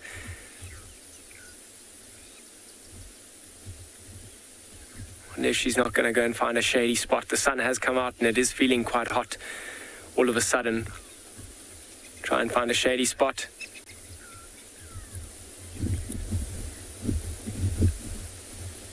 Although it's quite soft underground here, there's quite a lot of fresh grass growth for the impact of that baby that might be falling.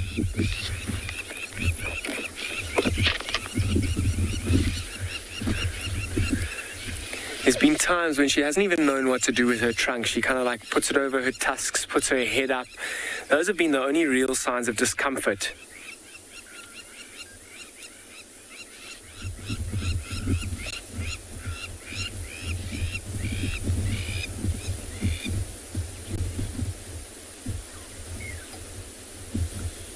She's kind of moved to the edge of the clearing there, having a good look. I mean, the rest of the herd has moved through there already, meaning that there isn't any potential danger or potential threat. They would have let her know. She has quite strangely, have a look at what she's doing now. She's been going to the bathroom very frequently. So you see how she's urinating now? She's even defecated once. I wonder if these aren't her contractions that are kind of starting. See, that kind of stance is the stance that we're looking for.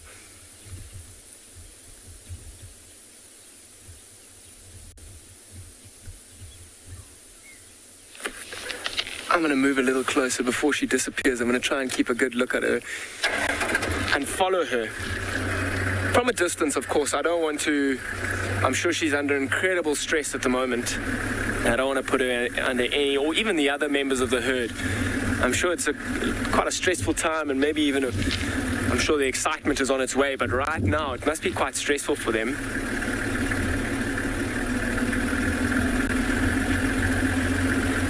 Approach slowly. If she shows any sign of discomfort towards us getting closer, I will stop. Probably going to keep a minimum of 40 to 50 meters between us as well. Be as fair as I possibly can to her. How's that spot, BK? You ready? Is that fine, eh?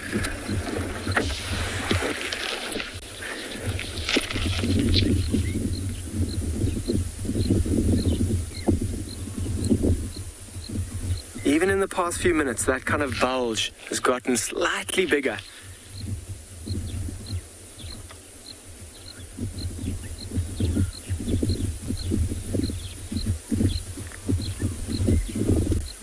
Going to move to under that tree as if she's looking for the softer material or grasses that hasn't been completely destroyed by the sun.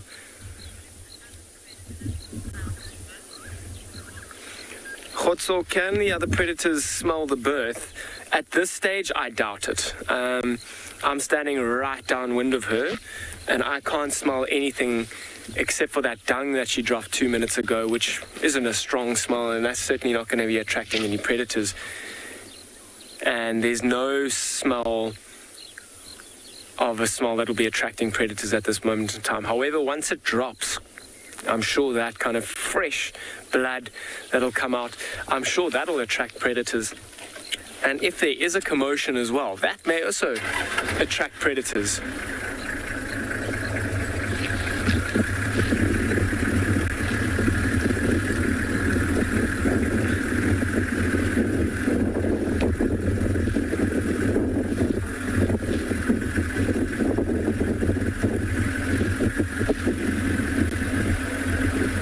See if we can find another spot here. Happy there, Beaks? Oh, she's looking like super confused, pushing her head up against that tree. Her eyes are even closed, with her trunk almost as if it's out of habit going down to the ground to try and pull out some grass.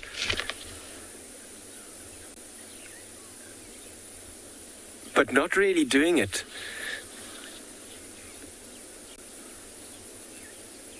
Oh, you see how she's going to the loo again?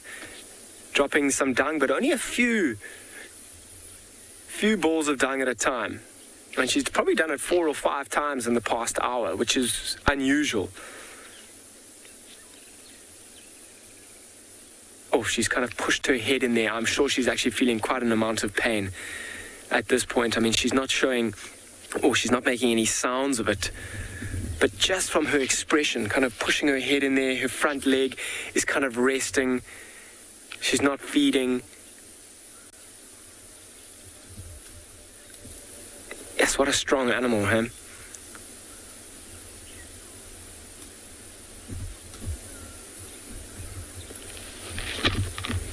She's really picked a great spot for us to view her as well. We'll keep an eye on her, particularly with the distance, being extra sensitive towards her.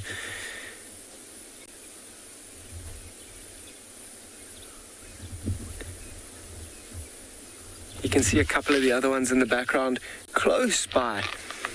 I'm sure for that one that's walking by, it's going to be the first birth that one's seen. Seems like it might even be the previous calf of this cow.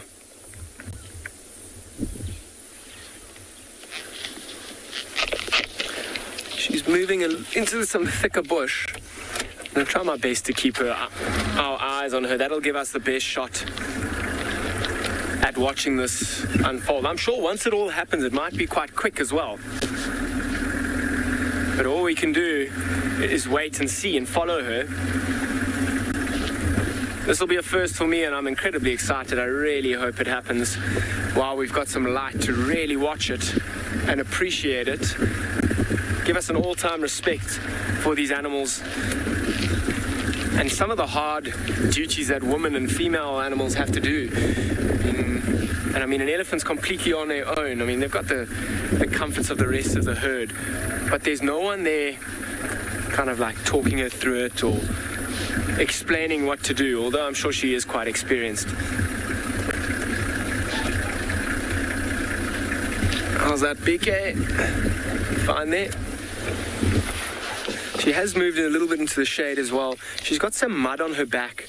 I'm sure at some point today she went and cooled herself down, put some mud onto her back to maybe to even ease this process a little bit, particularly because it is heating up so significantly. Okay, I'm going to move one more time. She's moving into quite a nice area as well.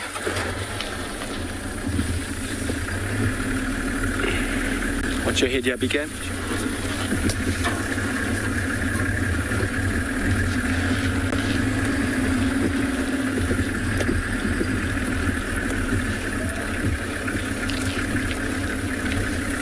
There's a bit of water there. I wonder if that's not going to ease her as well. Have a look at everybody else having a drink.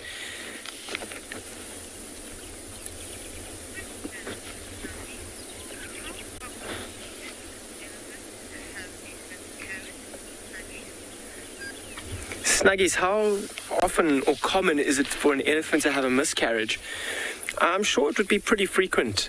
I mean, at this stage in a pregnancy, I think it would be pretty rare. I think the body would probably abort it at an earlier stage if there was a miscarriage. But I'm sure it would be pretty frequently. I'm not 100% sure on an actual percentage. It would be a difficult thing, particularly in these wild animals, to work out. I'm sure they've got a statistic on captive elephants, in which case I'll have to get back to you on that. But I don't think this is a miscarriage. I think she's way too far along in the pregnancy stage for it to be a miscarriage. Although, you see there was a little bit of irritation there shown to the other younger one. Although we're going to have to wait and see, really, if this is a miscarriage or not, but I don't think so. I think this is going to be a 22-month in the waiting birth. Kind of like arching her back there. You see how her head is slightly tilted up, swaying again.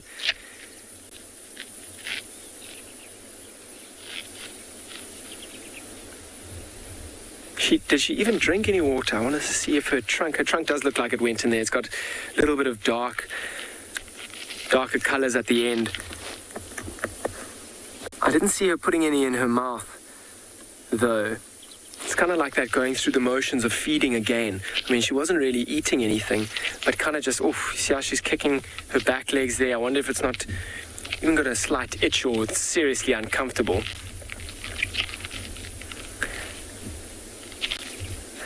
I'm trying to have a look and see. You often see, I've seen very heavily pregnant elephants before, and you'll often see the fetus kicking in their bellies. I haven't really noticed any movement, though.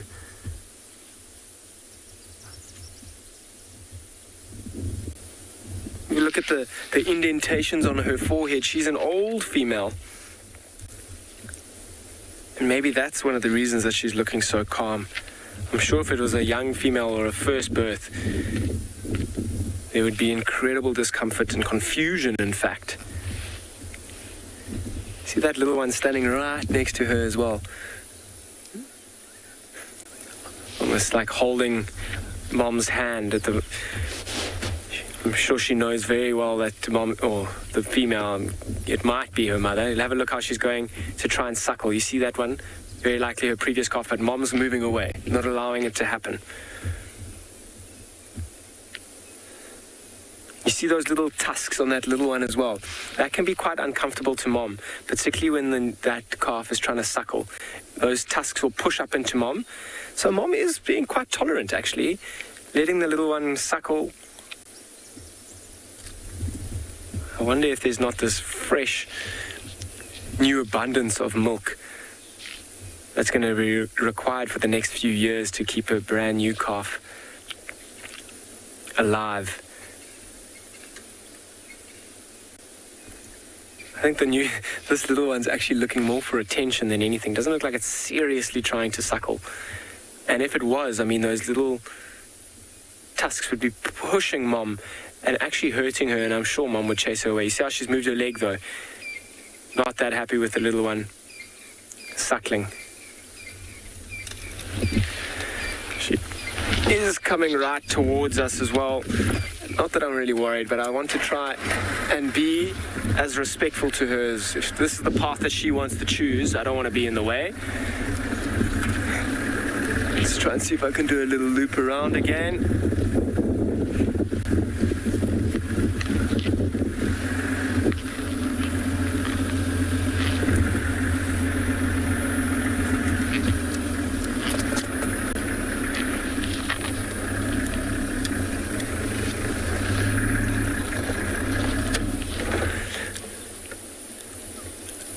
I wonder if this younger one that's also really close to us might even try and keep itself between us and that female, almost as a sign of trying to help. You know, be respectful to this whole herd as well. If this little one starts to come towards us and tells us to make a bit more distance, I'll do exactly that.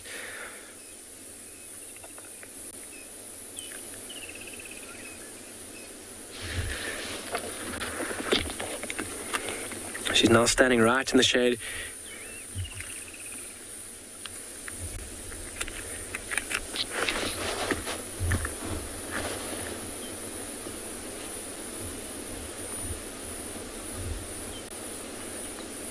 The little calf is right by her side. I can't see it. I can just see its tiny little legs.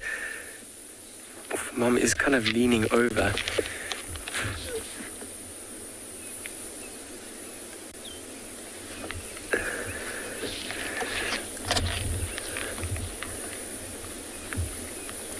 If she's not going to spend a bit more time in that shady spot, in which case let's try and reposition one more time, give ourselves the best shot at having the best view if it does happen now.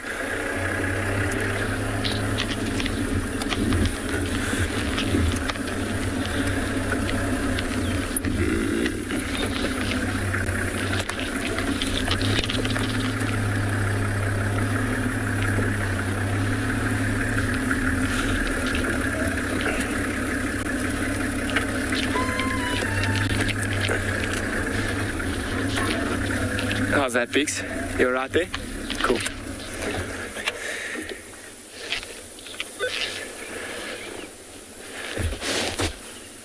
I wonder if the heat on that open area just wasn't too much.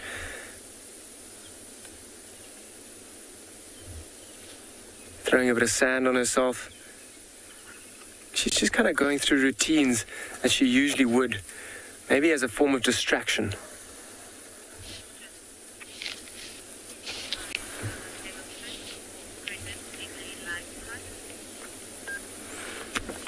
Paul, how many times does an elephant fall pregnant in a lifetime? And I mean, it'll probably give birth every 5 or 6 years and throughout its whole life. So let's say they live to about 60 or so in the wild and start giving birth maybe around 13 or 14. And then till 21, one calf at maybe 20. And the next one at maybe 25 to 30. So maybe 5 or 6 calves throughout its life, depending on how old it lives.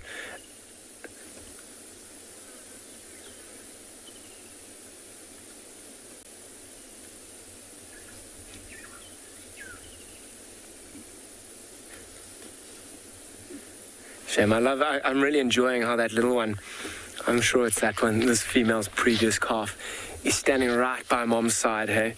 Hasn't moved in the past 5 minutes. Maybe that's a sign that we're getting close to this point. If Mom was unhappy with it being so close, she would chase it away. But elephants are such social animals and they rely and depend on each other so much.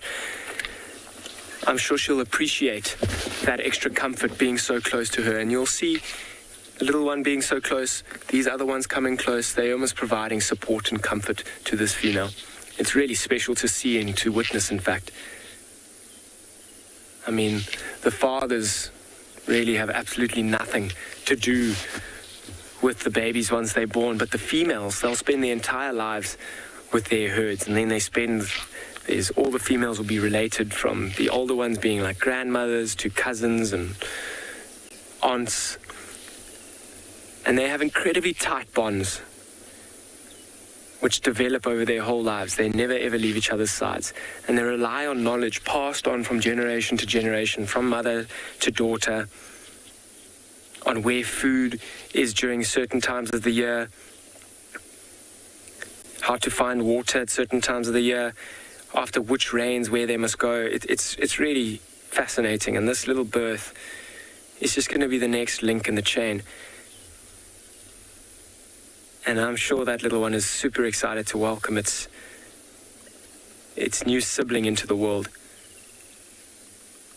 I'm sure Mom can't wait for it to come into the world as well.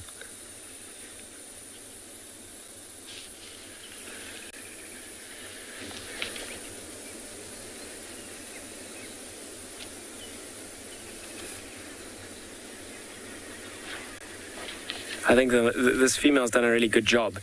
The sun has kind of just come out, incredibly so, and it's feeling really, really, really warm. So that little touch of water in the shade now, in the open. So I think I'm going to spend a bit of time just watching and listening for the next few minutes. Let's see if we can't hear any signs of discomfort or even excitement from everyone around.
I don't know if you can see all those kind of insects that are flying around in the light.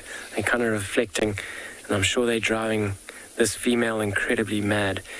They'll be flying around that like open area. I'm sure there's lots of fluid that's coming out there as well. You can see that tail chasing them away still. You can actually even hear it. I don't know if you can pick it up. I mean, that tail, those hairs on the end of the tail are incredibly rough.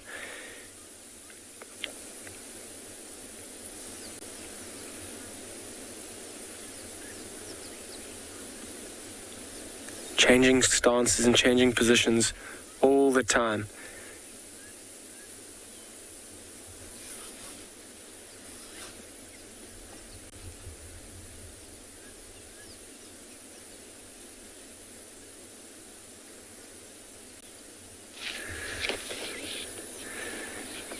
It's amazing how wide her stomach is, hey?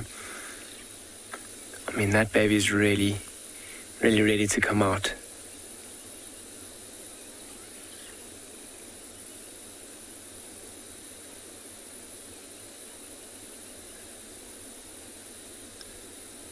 Amazing when you zoomed in like this, you can see the kind of wrinkles and coils on their tail and on their skin.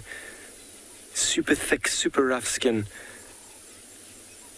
But I reckon when that baby comes out, it's not going to be nearly as rough as what we see on this female now. It must take an incredibly long time to develop like that. And those wrinkles on that baby might be like quite close together, almost allowing for the little baby to grow into itself.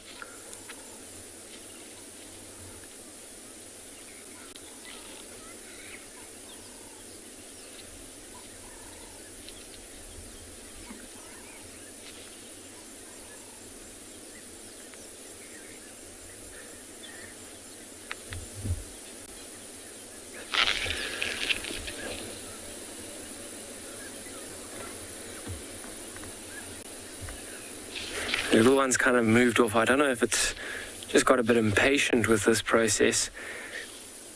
I can't even see where it's moved off to.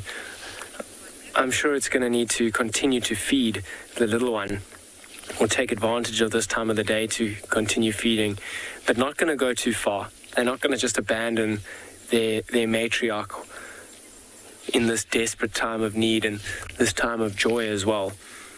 They're going to hang around close by, and I'm sure if Mom communicated in one way or another, one that we wouldn't even be able to hear, whether it be a little rumble through the stomach, or they've got a way of communicating that they're almost seeing vibrations through the ground, which the other elephants can pick up in their feet, that the other elephants might come running very quickly. They'll kind of form like a protective barrier and a shield around Mom and around this newborn.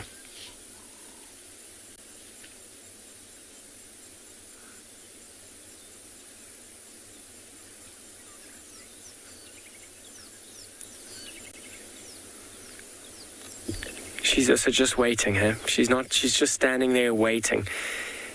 Hasn't fed at all. The only movement that's really happening is that tail and the odd sway from left to right, kind of shifting weight.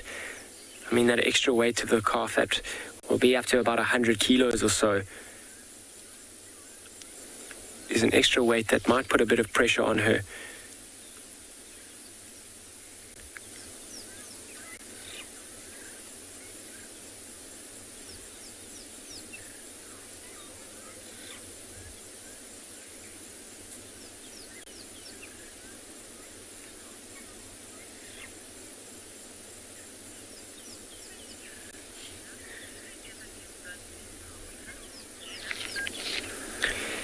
Gina, do they ever give birth in the water? I'm not 100% certain, actually. I'm going to have to quickly check that up. Although, I reckon if they came into labor, I think they'd probably try and avoid it, particularly in Africa, actually, with the threat of crocodiles and hippos being in the water. They might try and avoid it, actually. But let me quickly write that down, and I'll get back to you, Gina. But my guess would be no, simply just because of the presence of, or the threat of crocodiles and hippos. And that's an extra stress that this mother doesn't need to deal with, particularly if they can do it on land.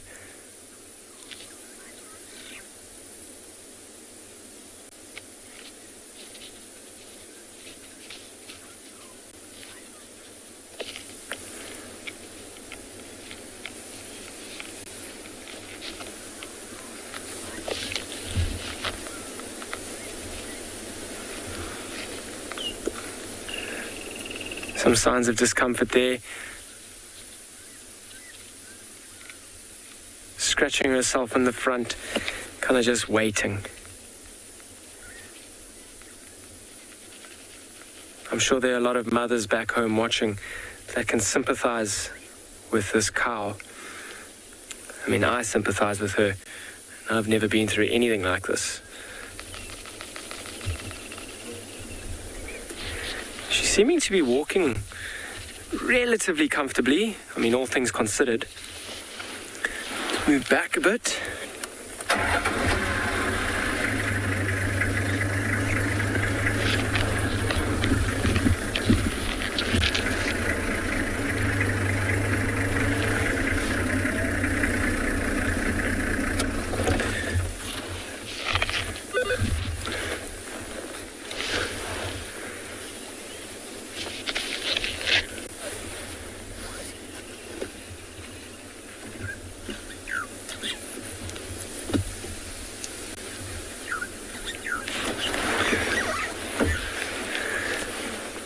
See if she even pulls a branch off of that tree.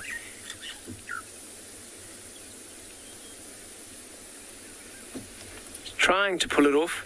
See her use her tusk often to try and get that specific branch that she wants off. Here we go, she'll use her tusk, it looks like. There we go, almost acting as a lever, and it just breaks it over.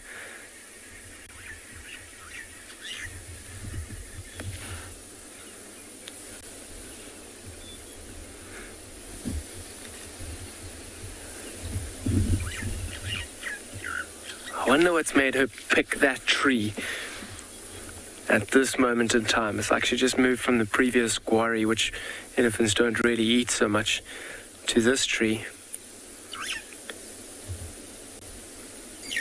Now to the bottom, feeding off some new shrubs that are growing, maybe even some short grass.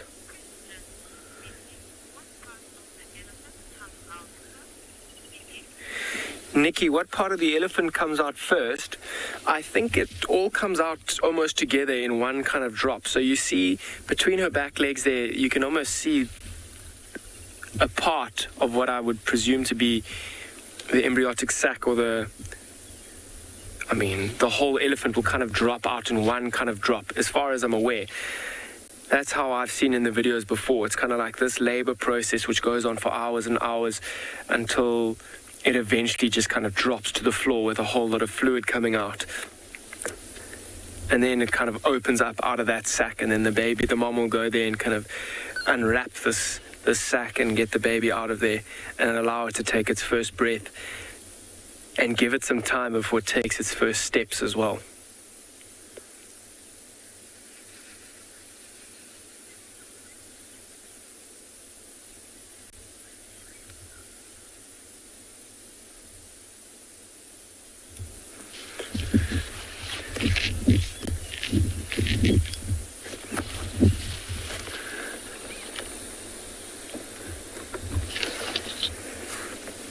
Can you see, I don't know if you can see on her face, you see almost where your temples would be, there's that dark like line of fluid. Often, can you see it there? So people often think that male elephants are the only ones that get these kind of temporal sweats, and as you can see, that's not the case with this female. She's very clearly got that stain of fluid from her temporal glands. And when male elephants do go into must, that does happen. It's a sign of stress. But this female is got super high stress levels at the moment, and that's why there is that dark stain coming from her temporal glands. This is an incredibly stressful time. Even for the next few weeks, she may have that stress temporal gland, trying to look after a new calf that doesn't know how to really move its legs even yet.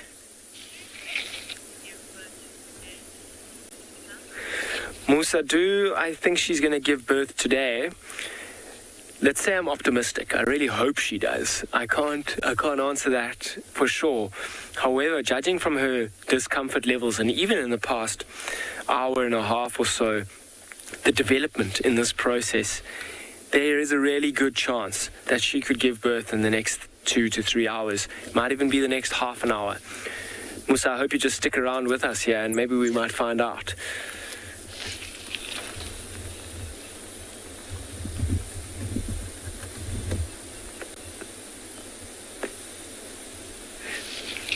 See her stance there, her back legs and front legs are kind of far apart. She's not standing straight upright. Relieving some gas, which I'm sure was quite relieving for her.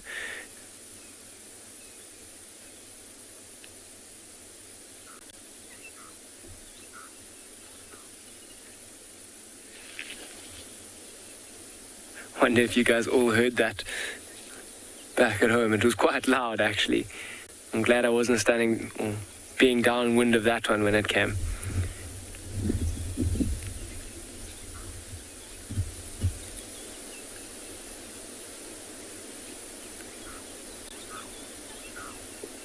Going to the loo again, urinating as well.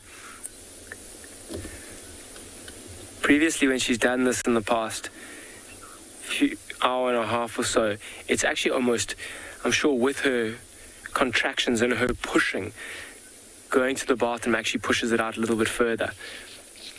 I mean, we're not standing right behind her, so we can't see if it's any further out, although it does look like it's, in the past 2 or 3 minutes, come a little bit further out. Let's see if we can't reposition behind her.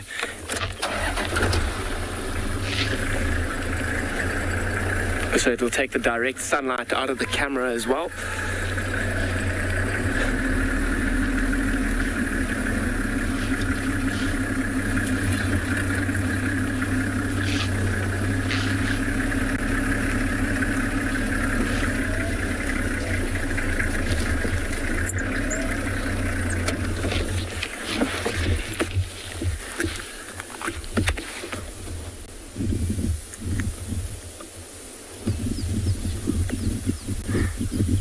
So just judging by what's happened in the past 2 minutes and you asking a question about do I think it's going to happen today, I think I'm going to stick with the answer of yes. And maybe I'm being optimistic, but I think I'm going to have to be in this situation.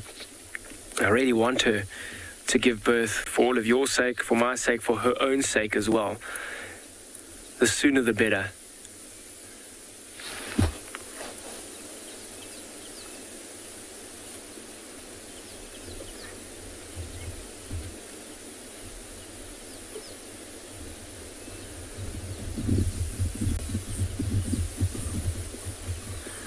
I wonder if we won't start to see legs moving around in that sack that's coming out at the moment.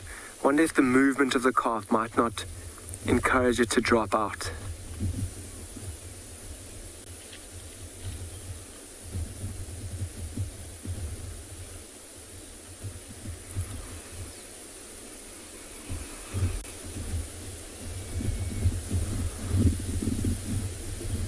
I wonder if gravity's going to start taking its toll as well. I reckon gravity might be one of her best friends in the next few hours.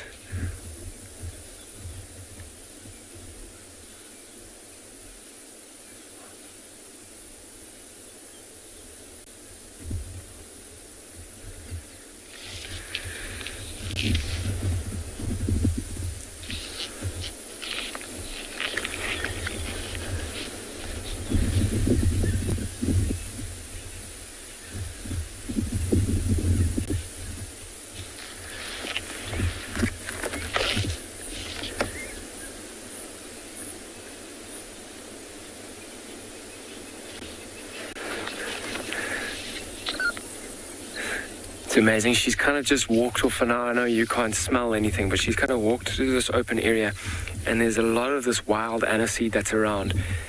And it smells, if you like licorice, it smells delicious. It smells really nice. I'm a fan of licorice.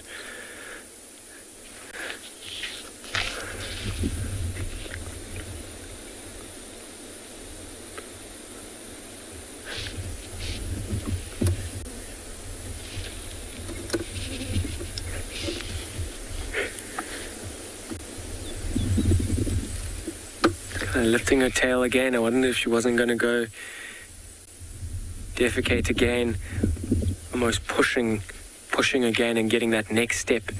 Every time she does defecate or urinate, it seems like it speeds up the process, or it gets another step along in this labor process.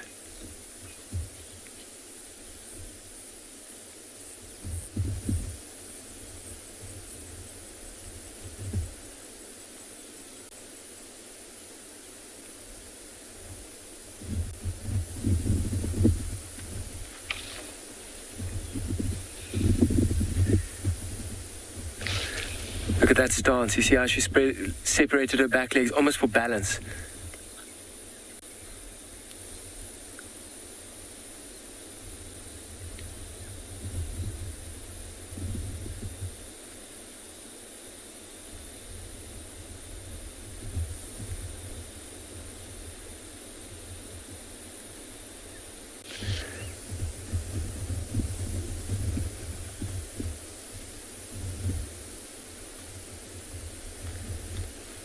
Kind of frozen in that spot there.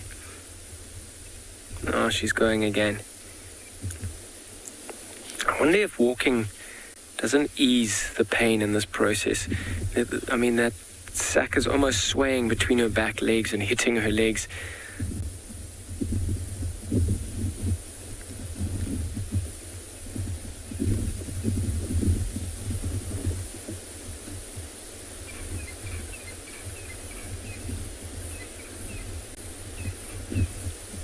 I mean, I'm sure we're all on the edge of our seats here, kind of waiting. Might be an exciting afternoon of us doing it. And if she does treat us, it really will be unique and special.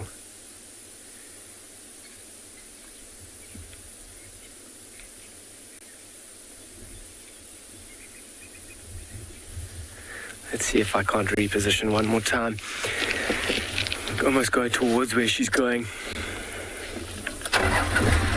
The sun's also gone behind some clouds now, cooling it down quite a lot this afternoon already.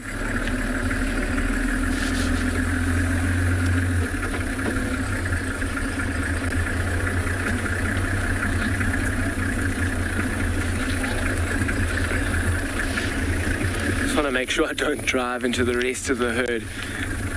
I'm sure they are also extra alert this afternoon.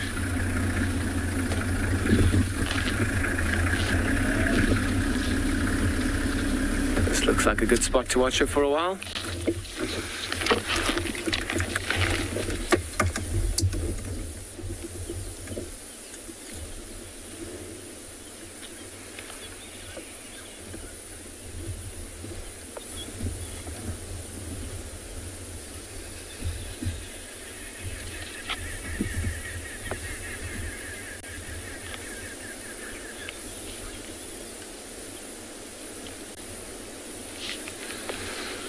I'm actually just going to spend a bit of time in silence here. Let's see. Can you see her feeding if we can't listen to that? Let's see if we can't listen to some of the noises that are around us as well.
So I wonder if her, you see how she's going to the bathroom again.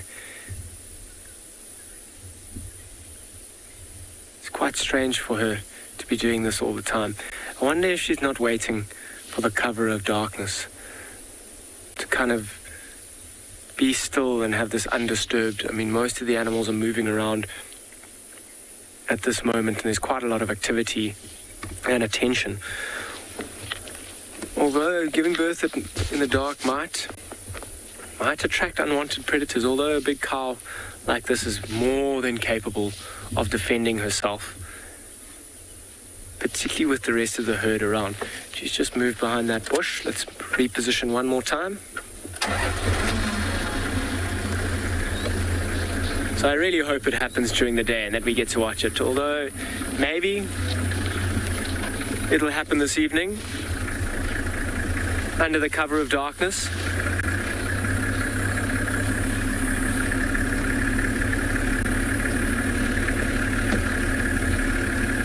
I wonder how many days, I mean, labor can last several days. But this last stage of labor, which I think she's in, might be a couple of hours. I wonder if she's been feeling super discomfort like this for the past few days. But this to me looks like she's right in the last or final stages of labor. I'm sure by tomorrow morning this calf will be born. Really hoping that it happens sooner rather than later.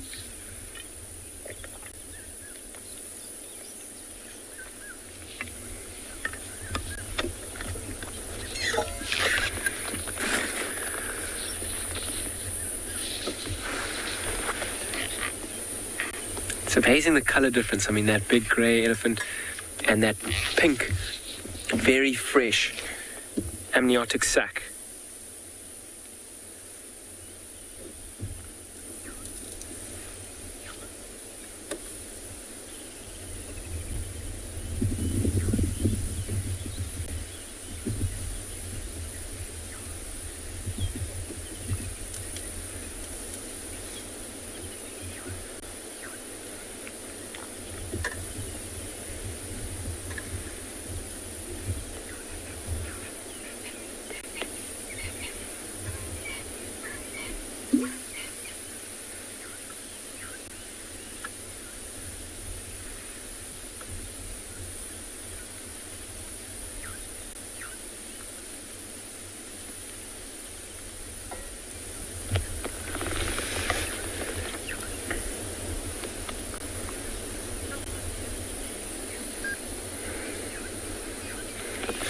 So this kind of pink amniotic bladder that we can kind of see is exactly that. It's an amniotic bladder that kind of pushes out first before the calf actually comes out, almost making space. And you'll see them come out together, in which the mom will then kind of separate the bladder and the calf. And I've seen it before on videos, not in person, but of females actually rejecting their calves. And I'm not 100% sure on what that would be. I wonder if it wouldn't be if the female kind of decides that this calf isn't going to be fit enough to survive in the wild, so kind of just rejects it from there on and doesn't kind of waste unnecessary energy in trying to raise a calf that might not be fit enough or strong enough to actually survive.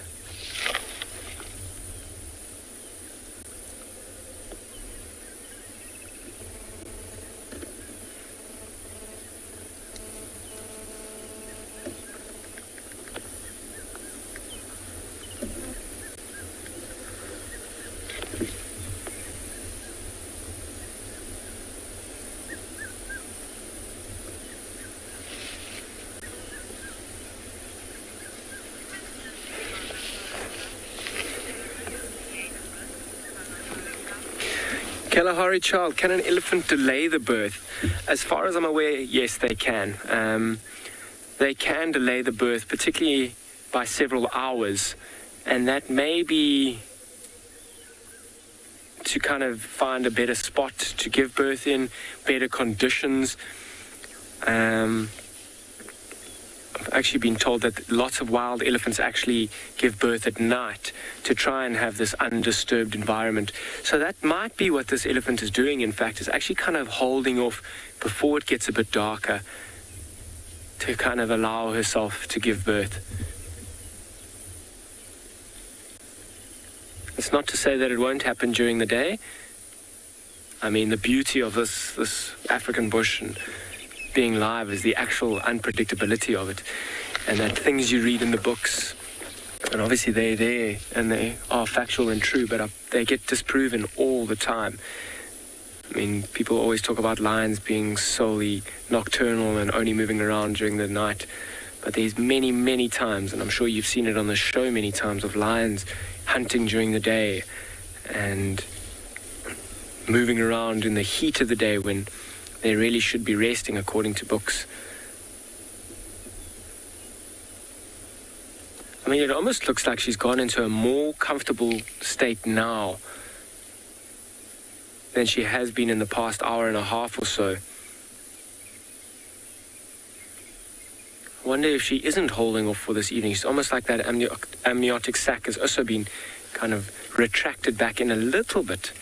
Although every time she moves, it looks like it's almost dangling on something, wanting to just fall out. And after that sack, the calf will in fact fall out as well. All in one big movement. Almost cushioning the blow for that calf before it hits the ground. It'll be super fragile, that little calf, when it's born. And may take a good few hours before it might even find its feet.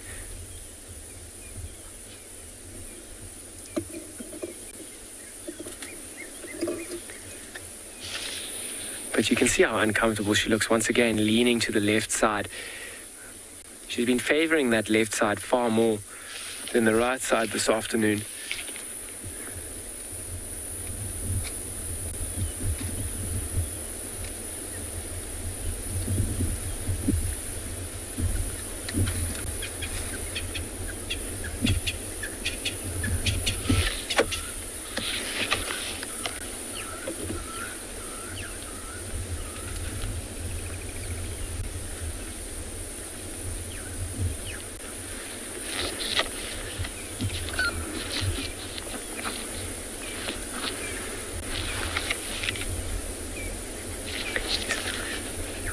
That little one standing on a mound on the left, kind of maybe even following in Mom's footsteps there, trying to feed on exactly the same tree that it wouldn't be able to reach from the ground. It's quite cute, actually, standing on that mound, maybe even on a dead log, right up close to Mom.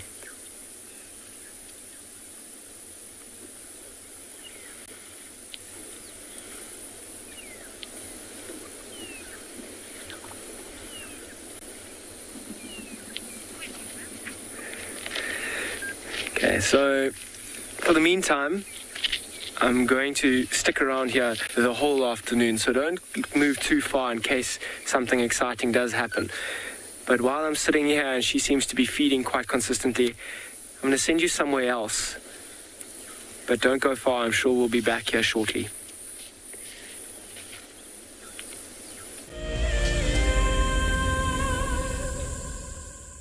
Join our Explorers program so we can keep on sharing nature with the world.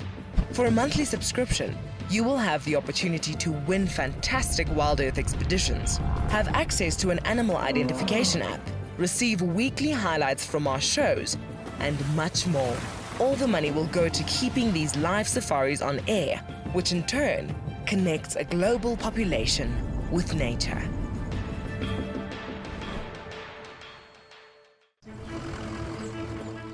My name is Taylor McCurdy and I work for Eco Training. I love hearing from all of the viewers. However, I particularly enjoy those of you who have been watching for a few years. Your questions are just so advanced and they really get me thinking. If you'd like to ask a question on WildEarth, you need to register on our website. Once you've done that, head to the live safari page and submit your questions below the live feed. WildEarth is launching our brand new Explorer program with an opportunity to win a very special WildEarth expedition. The lucky winner will get a behind-the-scenes WildEarth experience at the magnificent and beyond Ngala Tainted Safari Camp. The prize includes a 3-night stay for you and a friend with a chance to sleep out in the unique Ngala treehouse. Become a WildEarth Explorer and stand a chance to win this and many other prizes. Terms and conditions apply. Oh, it's going to be in trouble now. Oh, this is unbelievable stuff. Here comes a hippo in too. Go, Impala. There's a hippo coming in. I can't believe what we're seeing here. This is what we normally see in East Africa. It's all over. Hippo leaping at the crocodile now. Everything's gone underwater. Expect the unexpected here on WildEarth daily.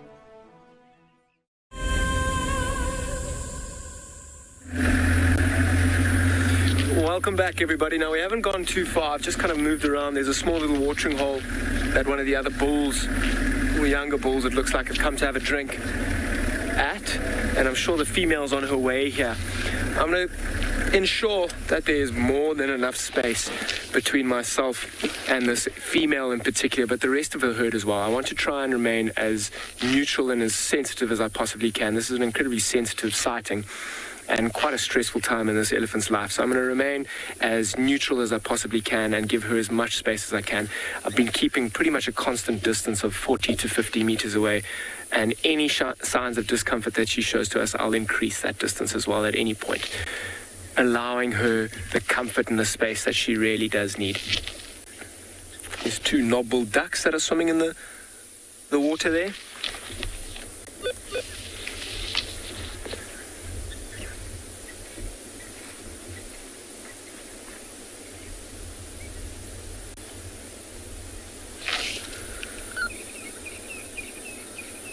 There she is right at the back.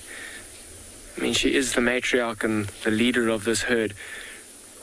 And you see how she's right at the back. She's still kind of controlling exactly where they go and what they do.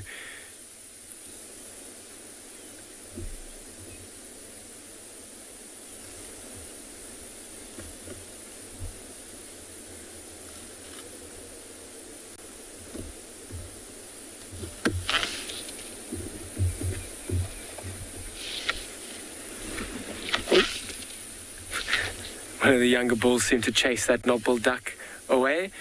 That knob-billed duck seemed to get a little bit close, and the elephant told it very quickly.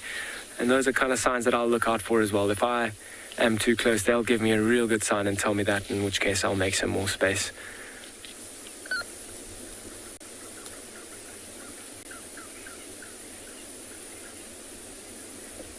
She is seeming to feed a little bit more consistently here.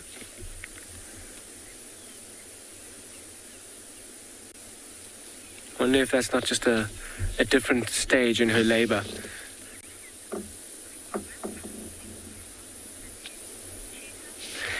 So what a lovely scene this is here. I'm going to still stick around here. I think this sighting has the potential to be incredibly unique and very, very special. But in the meantime, Grant seems to have found a cheetah at Phinda, so I'll send you there.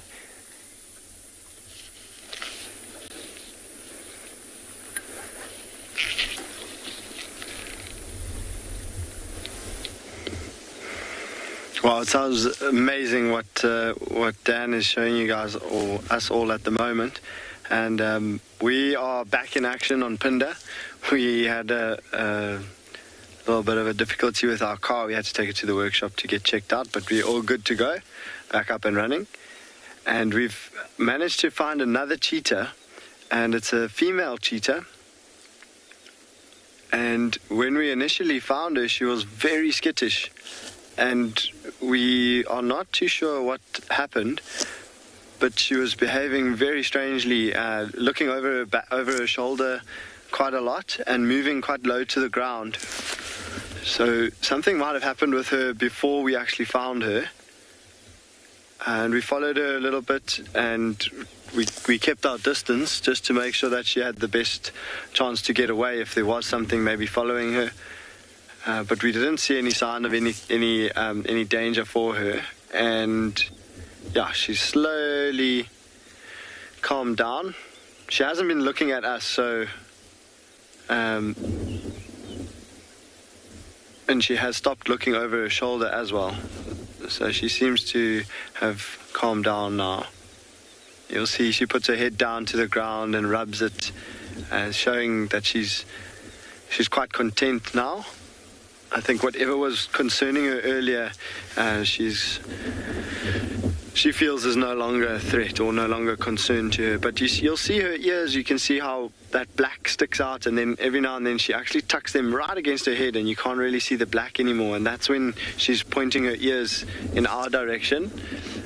And somewhere behind us is where she came from, so that's where we think whatever spooked her might still be that side.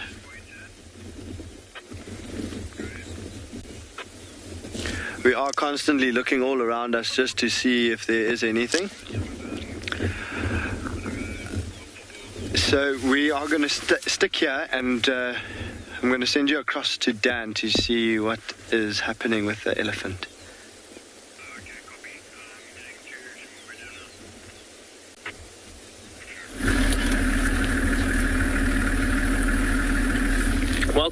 So I've just tried to move around a little bit more. They were heading towards that watering hole and kind of moving right towards me, in which case I just wanted to give them the space that they need and deserve.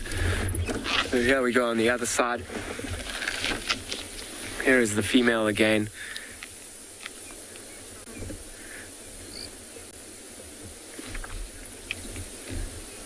Moving incredibly slowly.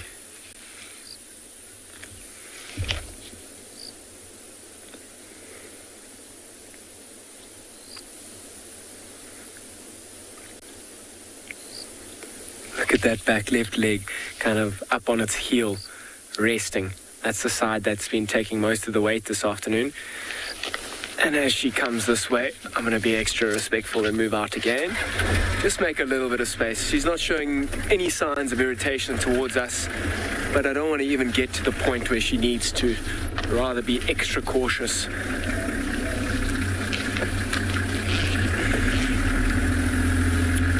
Do a nice big loop around.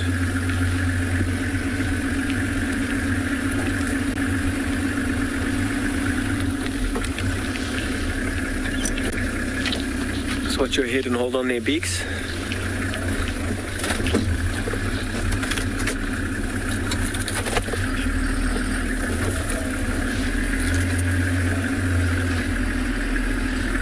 Here's a really good view of her.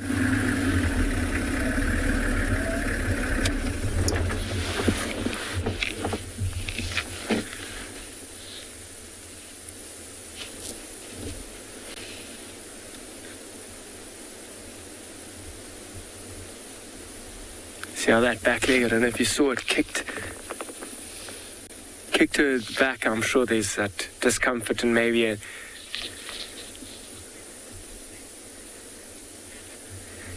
math check. This is an incredible event to witness. Certainly is unique and doesn't happen every day, that's for sure. I really hope, I mean, even this is incredible and quite special, but the final part might be well worth the wait that we've done this afternoon. And isn't she beautiful? I mean, the light in the background, the green around. She really does look majestic, and what a proud mother to be. I almost feel proud of her already. She's already been through an incredible amount. And she seems so calm, doesn't she?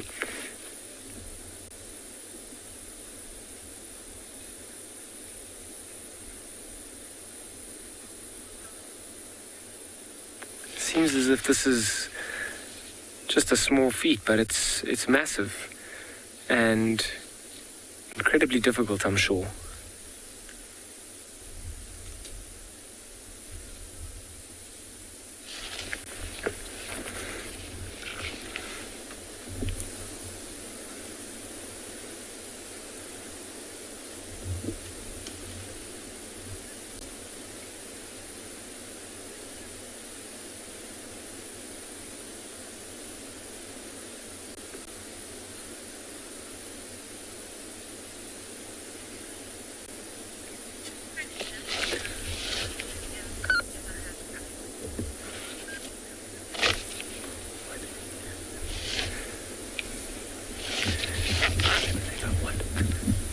So, do elephants ever have twins? Sorry, that didn't quite pick that up so clearly. They do indeed. It's very rare, but they do occasionally have twins. I mean, we're only going to have to wait to see if this one has got twins. But I haven't witnessed twins being born, but I have been there a day or so later with brand new tiny little twins. It's hard enough looking after one baby out here. But then you add a second one, it becomes even more tricky. But it's a very small percentage. Between 1% and 2% of elephant births are twins.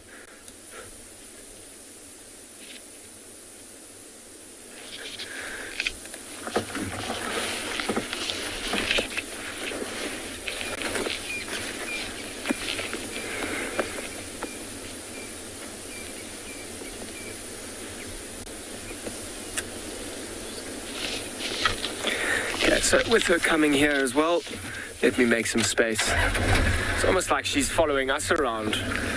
every little movement that I make, she kind of comes towards us.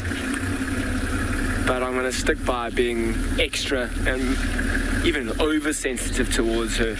It's the least that she deserves. Let's try and see. It's getting a bit thick here. There's a road not too far away. Let me try and get there and see if we can't find a better way in. Try and predict her path, but not be right in it.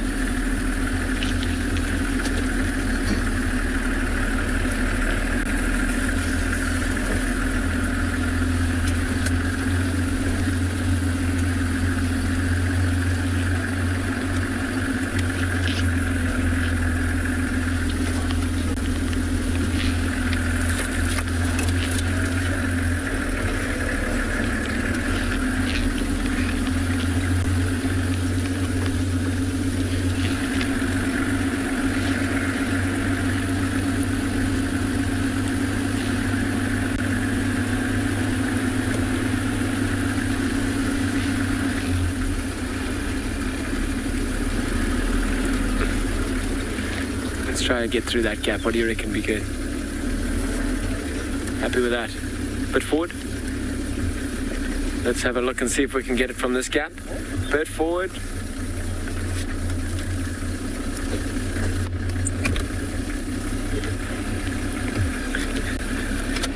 Okay, so now we found a good spot. Maybe she will continue to move around and we're going to continue to watch her and stick with her.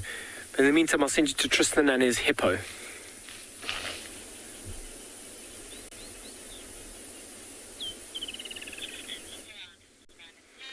Well, Dan, I think you're going to have patience. Pants elephant birthings take a long time. I remember Jamie once sitting with a female in the Mara for, I think it was like 7 hours, and eventually she gave birth to a stillborn, but only after she left, literally as she left, it happened. So it can be a long process. Ellie births are not a quick thing at all.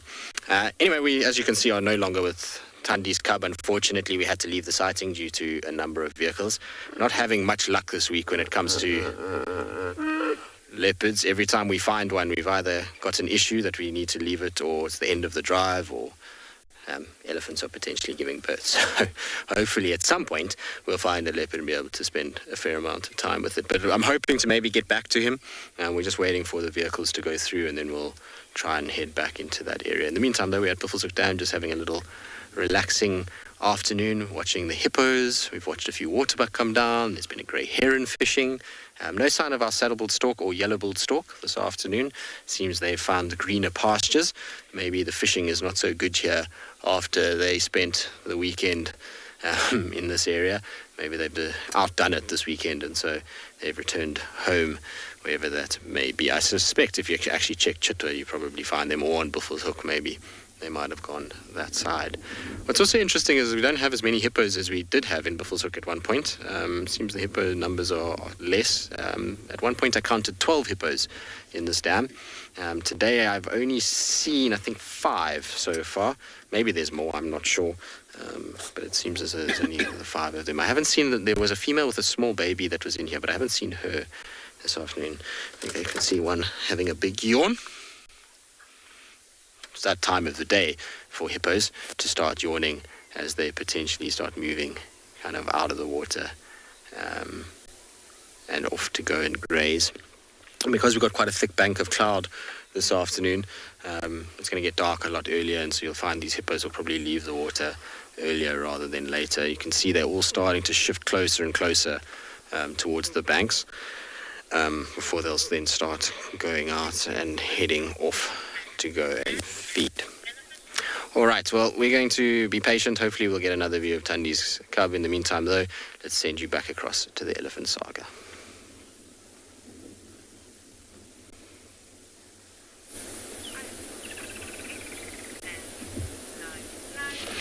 Welcome back, everybody, and we're still here. And once again, after moving around, she's kind of chosen a direction to come straight towards us. She's still 40, 50 meters away from us, but if she does keep coming, I'll make space again. I don't think she's really taking too much notice of us, particularly at this distance. We've got no impact on what she does. it is kind of seeming strange that she does want to come towards us. She's not chasing us in any way. She kind of does like these zigzagging shapes. And then it's almost as if she ends up coming towards us.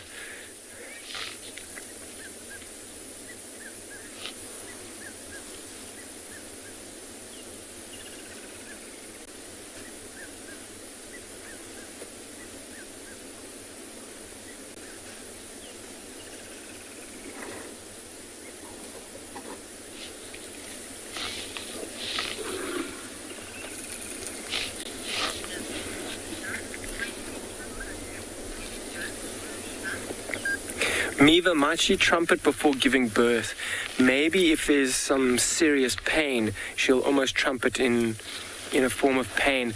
However, there's also a good chance of the other elephants around, when they go towards her, maybe they'll trumpet in excitement at this new arrival of a cousin or a brother. So I'm sure once the process does happen, there may in fact be quite a lot of trumpeting around. Okay, she's also coming a little bit closer, and these other two have come to a watering hole that we're right next to, so I'm going to make a bit more space again. I wonder if she's not coming to this small little mud wallow where the other ones are as well.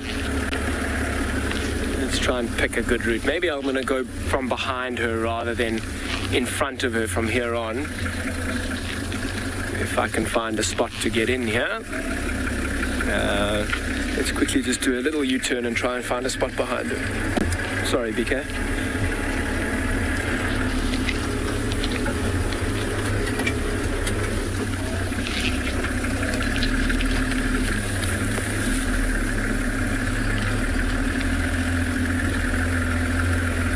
I hope you're all as excited as I am. It's quite special. Something that I've never witnessed before. And to bring it to you live is quite special and unique.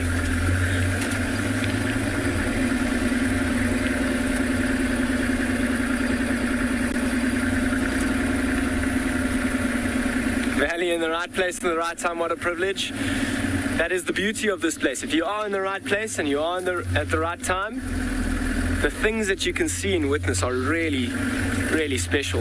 And the predicting of it is actually impossible. I mean, this afternoon, I think I set out trying to look for lions and lots of cats and things. Those are often the things that people really are looking for. But you come into an elephant that's as big as she is, looking like she does. I mean, how crazy is that? And how special is that? What a privilege. I couldn't agree with you more. And she's just kind of gone behind the bush again. Let me reverse it tiny bit. And a cat and mouse here.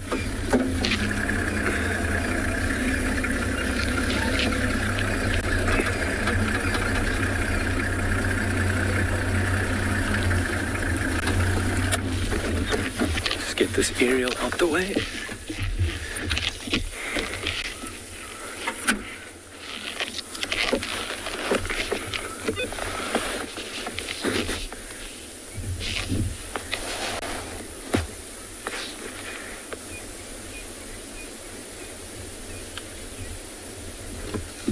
Amniotic sac is incredibly visible and just waiting to burst.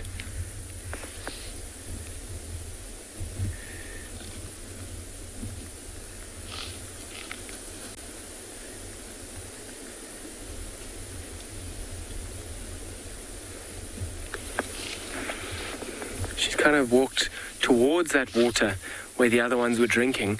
I don't see her drinking at this moment in time.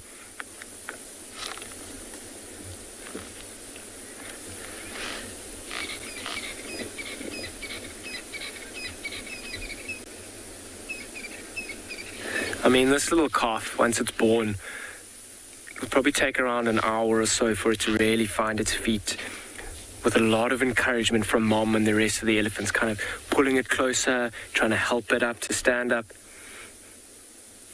And once it's up on its feet, I mean, the first thing it'll do, similar to most animals, is actually go and look for food. It'll have to try and find mom's mammary glands underneath her front legs, which can be quite tricky to find, particularly if you've never done it before. And you'll see that source of milk. There's a bit of water. Did you see that? Just that little bit though, hey? I mean, that source of milk will be super, super important. And they'll even be suckling for up to about 4 years. So it depends on the genetics of the calf. I mean, if the calf has got quite large tusks, when they start to grow and develop and they start to suckle, they kind of wrap their trunk over the back of their head and push into those mammary glands, which you can see in the front of this female. Can you see that mammary gland? Just like humans, underneath their front legs, or in humans' case, underneath their arms, which is quite unique in animals. And when those tusks are pushing up against mom's chest, it can be quite painful, and mom will kind of chase it away. So that could go on for about 4 years or so.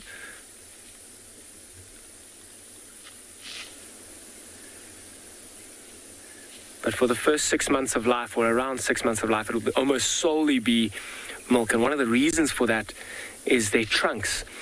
Their trunks take an incredibly long time to really work out how to use them. They've got a really intricate and detailed muscle network that takes a long time for a baby to work out how to use it.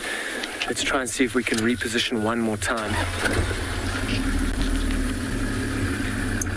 She's moving around with quite ease, actually. I'm quite surprised by it. Incredibly, I almost feel proud of her and how she's dealing with it. It's quite special. And to be so close and watch it firsthand. I'm going to try and sneak by here, hoping I don't bring... I'm going to push this way and extend my distance. It's a bit close, I think. VK, just watch your head underneath here. I'm going to try not to break a camera as well. Let's try and move that. Thank you. That's all right. Cool. Everything seems to be all right.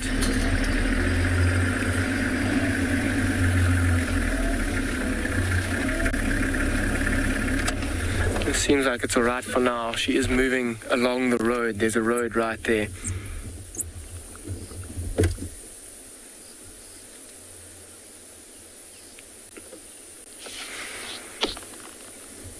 I mean, you can see that temporal gland quite clearly now sweating. She is under high stress at the moment. Look at those eyes. Look at those long eyelashes as well.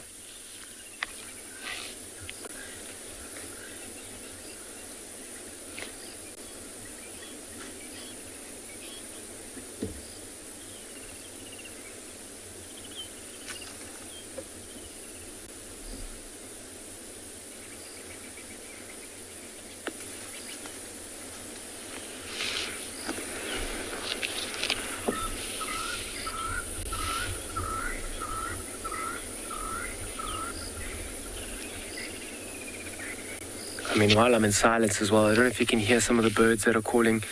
One of my favorite woodlands, kingfisher, was calling just now.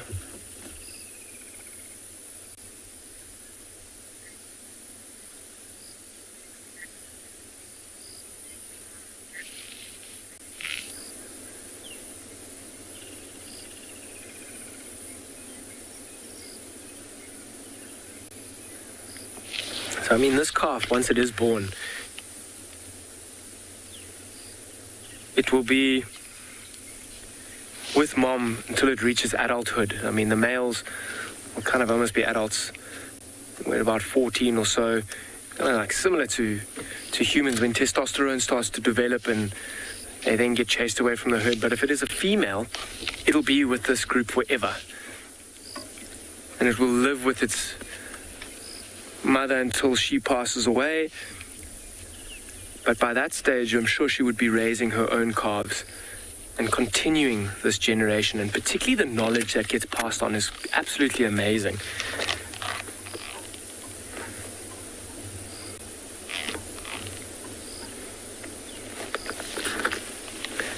See how there's another one coming through here?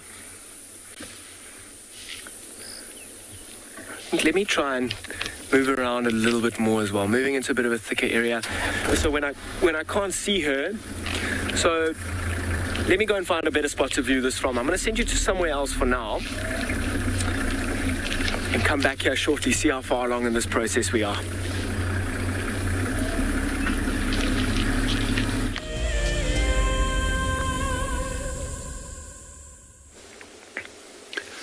Welcome back, everyone, and we are still sitting with this cheetah, and she's wanting to hide, so she keeps on going behind bushes, but she seems to have settled down once again. But what we're going to do is just sit and listen to some nice bird calls and just enjoy the sounds at the moment.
Once again, as it's starting to get dark, you can see that cheetah is on high alert. She's listening for any sounds of nocturnal dangers that might be getting active.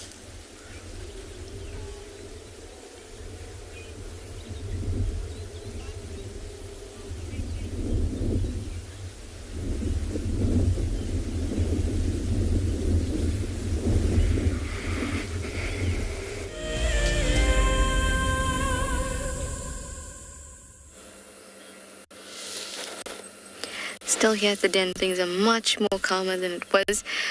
We'll get a chance to explain what has happened when we get a break from the elephant sighting, which is incredible. I'll tell you all about what's happened here.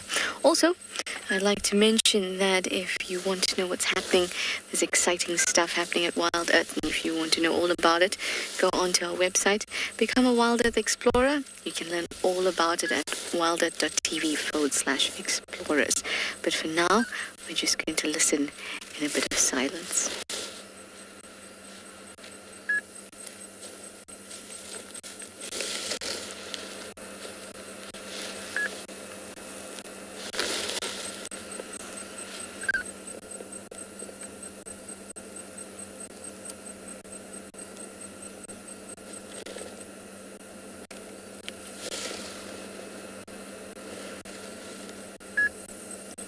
There's Corky's little one investigating the spot where there was some vomit from earlier this morning. And since I can chat to you in this little segment, I'm just going to tell you that Heart was suckling her cub in the same, June was suckling her cub in the way that she normally does, was by plonking her behind into the den. And everyone was very excited, and Ribbon was here. And Ribbon didn't respond in any way. She didn't try to attack June or anything like that, or try to assert herself. She was just sitting exactly where Heart is at the moment. And it was very peaceful. And then Heart came along and absolutely, if she had gotten hold of June, she would have mauled her. It was very intense. There was a lot of giggling, that nervous giggle. And it was very intense. And I found that quite interesting, because Ribbon was not the one that wanted to dominate June, but Heart came in and she just, for lack of a better word, blixened her.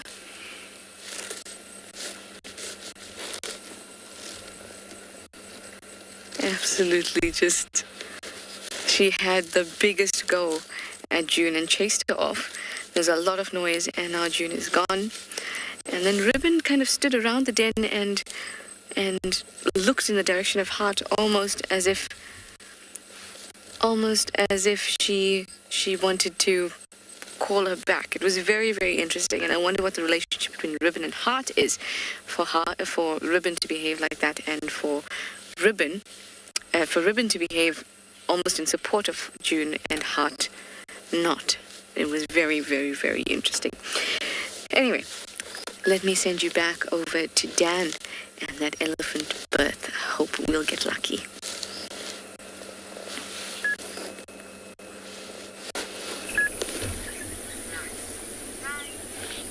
Welcome back, everybody. Now, we've managed to loop around a little bit, and you can see she's still standing reasonably uncomfortably with her back legs kind of on the road and her front legs off the road, still feeding.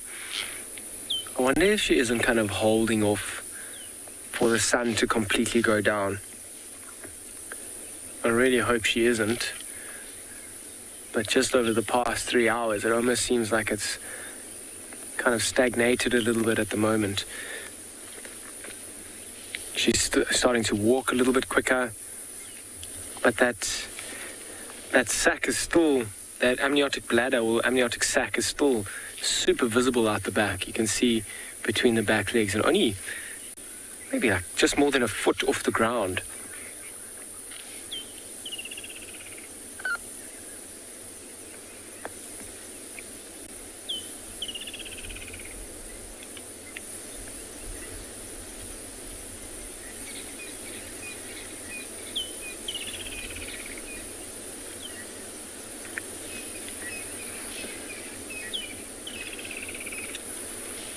See that tail still swishing around that area. I mean, the insects have gotten a little less, at least around me this afternoon, since it's cooled down a little bit.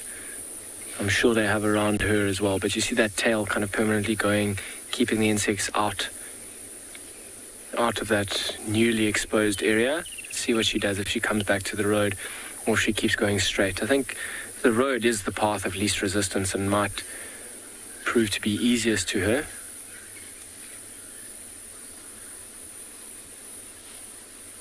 Here she comes. Okay, I'm going to be extra cautious once again and make some space for her. Oh, look how she almost waddles down the road, eh? Very uncomfortable.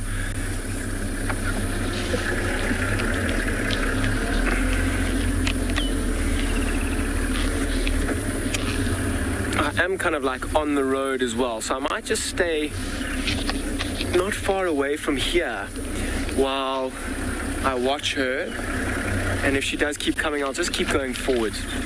So let's put this spot here. Okay, how does that look, man? Can we get her right there, huh? Okay, so I'm in a really good spot. If she does come, for me to make space is simple. I just turn on and drive forward. She's still sitting at around 40 meters, 45 meters away from us.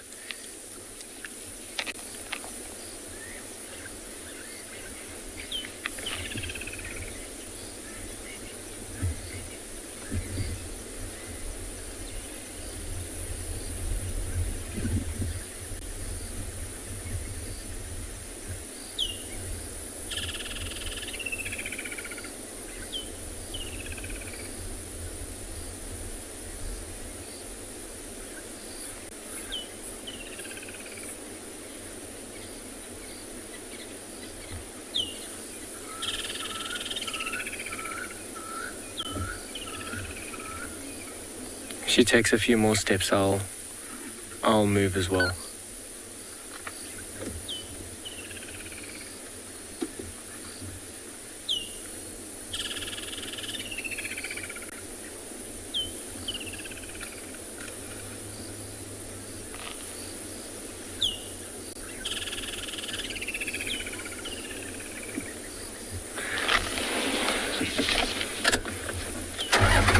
Anusha, Mom is looking incredibly calm, and I completely agree with you. I'm actually blown away with how calm and how relaxed she's actually looking. She's showing very little. I mean, those temporal glands on the side of her head, as we've spoken about, are showing signs of stress, but she's not showing crazy signs of pain. I mean, there's signs of discomfort, which you can see. And let me just just see if I can have a look. If I've given her enough space, it does seems like a good place to turn around. But yeah, I mean, she's blown me away with how easily she's dealing with this, as I'm sure it's anything but easy.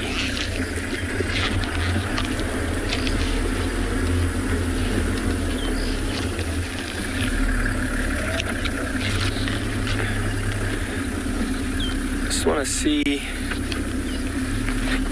if she doesn't quickly pop, if she's still coming on the road.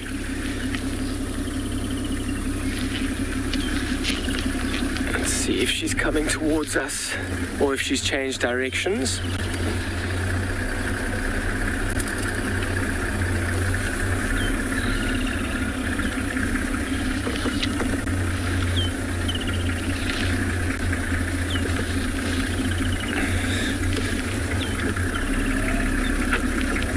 Can't see it, almost like she's moved.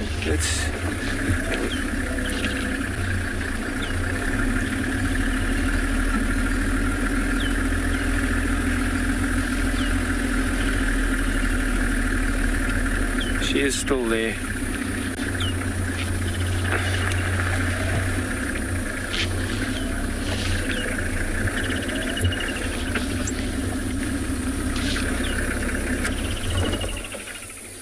Oof, throwing sand all over herself. You'll see them often doing that on a hot day to try and cool themselves down, almost act as a form of sun cream. I wonder if there isn't some irritation between her back legs there that she's trying to ooze, or ease rather, the pain or the discomfort by throwing sand. I'm sure, particularly with the fact that that ambiotic sac is going to come out and fall to the floor, that she isn't too worried about throwing or getting it too dirty. I don't think there's going to be too much risk of infection at a time like this, particularly with the sand. You'll see if and when that amniotic sac does fall, there'll be lots of fluid that falls out with the sac and the calf, and that'll clean everything right out. You hear the woodlands kingfishers calling?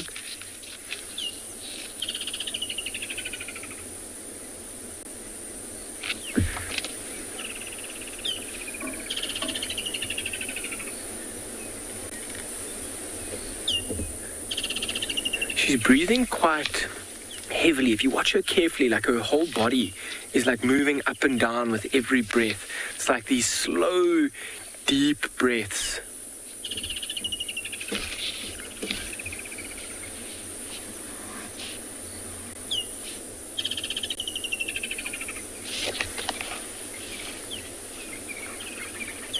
She looks exhausted, don't you think?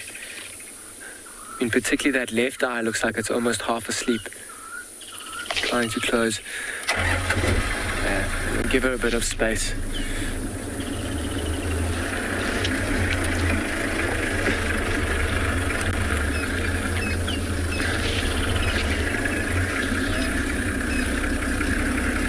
Just trying to see how quickly she's wanting to come. I'm sure she's going to come onto the road here. Even if we just watch her through the bush. Trying to be extra sensitive. I know it might not be the best view for now, but if she keeps going the direction that she is going, it will be a fantastic view.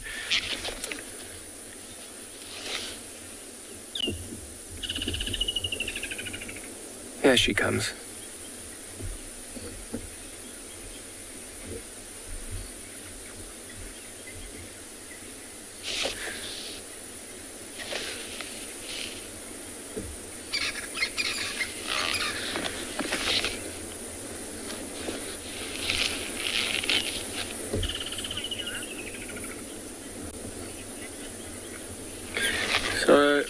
I'm going to stick around here, of course. I really am excited, I'm sure most of you are as well, to see if this birth does happen. But in the meantime, while we've got a good eye on her and she's not doing too much, I'm going to send you to Tristan with his leopard, and it seems like it's got a fresh kill.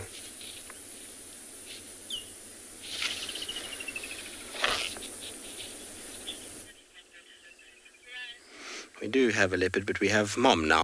So Tundi has just joined, and it's because they've got a kill, as I expected that they did. She's just come in, and she looks a bit confused by all of this. So I have no idea if baby or little guy killed this, or if she did. She looks very full, so I expect that she was actually the one that killed it, and she went for water, and has just come back. But she's kind of looking around, almost checking. Her son is on top of the mound and has not even noticed that she's arrived. Otherwise, I think he would have been chuffing and coming towards her. He's fast asleep behind the mound. But it's a nice-sized impala that she's managed to bring down. So I'm hoping she's going to find a tree sooner rather than later, because otherwise she's going to lose it, I'm afraid, to hyenas. It's a lot of hyenas that move in this area. But she's almost kind of looking at the kill as if to say, you know, I didn't know there was one here. You can see how slowly she's kind of coming in, but her belly tells us that she has been eating. I'm pretty sure that she must have made this kill. I wonder if Cub is going to notice her at any point. He's still got his head down and hasn't picked up that she's here. She's scent marking at the moment. The kill is just in front of her. She's behind the tree there, and the kill is between us and the tree. You'll see it at the base there. There it is. So our suspicions earlier about the cub having a meal was pretty spot on. The problem is that we're not going to be able to stay here for now. As it's starting to get dark, with the carcass on the ground and the cub, it's not a sighting that we are allowed to stay at. If the carcass gets put in the tree, then it's okay. There we go. Cub has noticed Mom now. He's just turned his head over. Let's see if he comes down and greets his mother. See him on top there. He's kind of just turned. She's coming to the kill now. Come, boy. Come say hello to Mom. She's talking to him. Listen.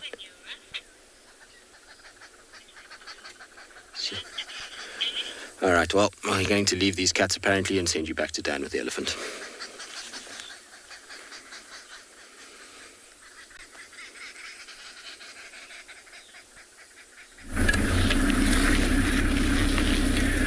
Welcome back, everybody. So we kind of just edging our way backwards along the road here. Still sticking with her.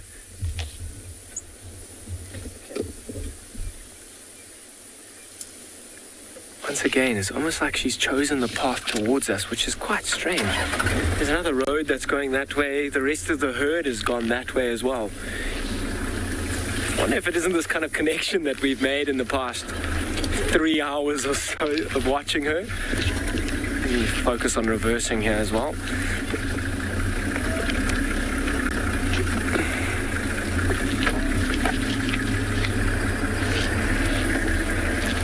That she's kind of keeping us in her sights while we keep her in ours.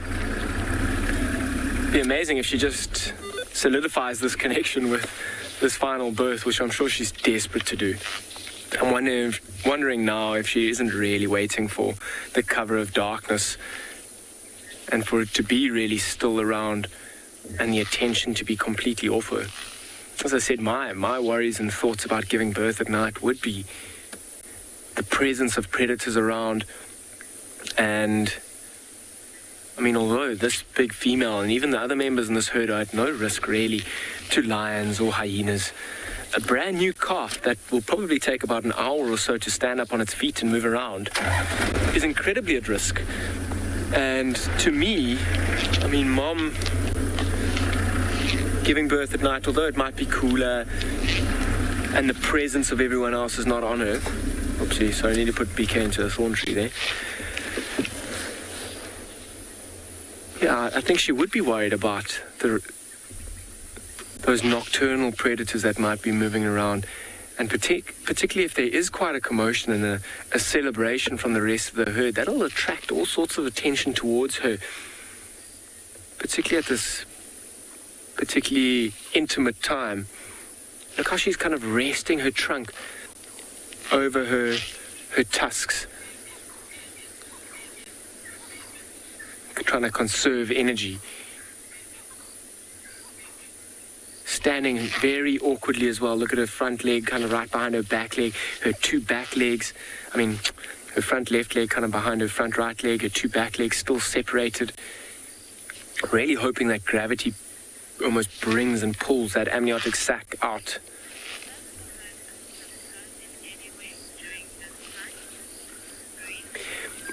Tandy, does the herd assist her in any time? I mean, the herd is almost constantly assisting her with support and protection. You see how that other one's kind of come into the picture behind there? It's never ventured too far away. And I mean, elephants, particularly at this time of the day when it's cool, they can cover large distances feeding. But the rest of the herd have stuck by her side permanently. So from that point of view, they are always assisting. But in terms of the actual birth, this mom's all on her own, I'm afraid. And she's the one that's going to have to deal with it. Which is quite tricky. And you'll see once she does give birth, she'll be the one that kind of separates the sac, the amniotic sac and the baby, and kind of cleans it off and dries it off. And she'll be the one whether she decides whether she accepts it or rejects it. But the rest of the herd will make this kind of protective shield around her and the newborn calf. Look at the other one. I'm sure, just from the response of this little one throughout the course of the day, look how it's going to mom. Almost checking up on her, seeing if she's okay. I'm sure this is the first time that calf, maybe at around 5 or 6 years old, maybe that's even a bit old, is just checking if mom is all right. She's never seen her in a stressed situation quite like this.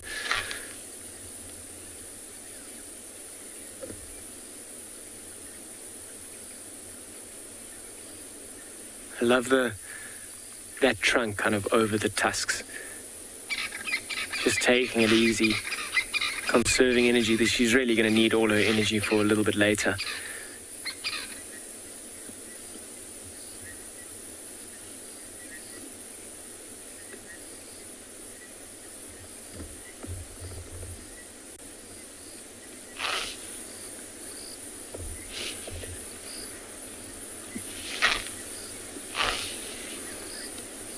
So, I mean, we were talking about the protection. I mean, it's a really small herd. I've only seen 4 members.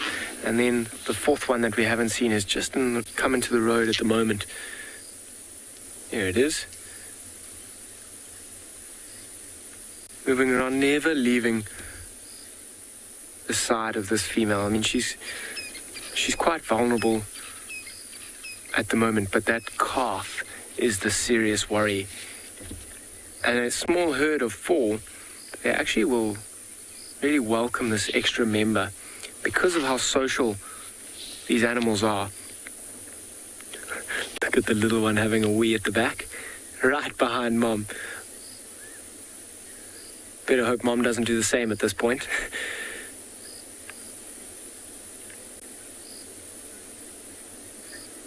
Look at her almost pushing that tree just because it's there.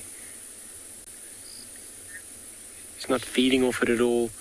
She's just leaning against it. I mean, if she was trying to lean against a tree and use it for support, it doesn't look like a very good one. It's just bending straight over. It would look like mom nearly stood on that other one's trunk. I'm sure we would have heard a yelp or a little trumpet then.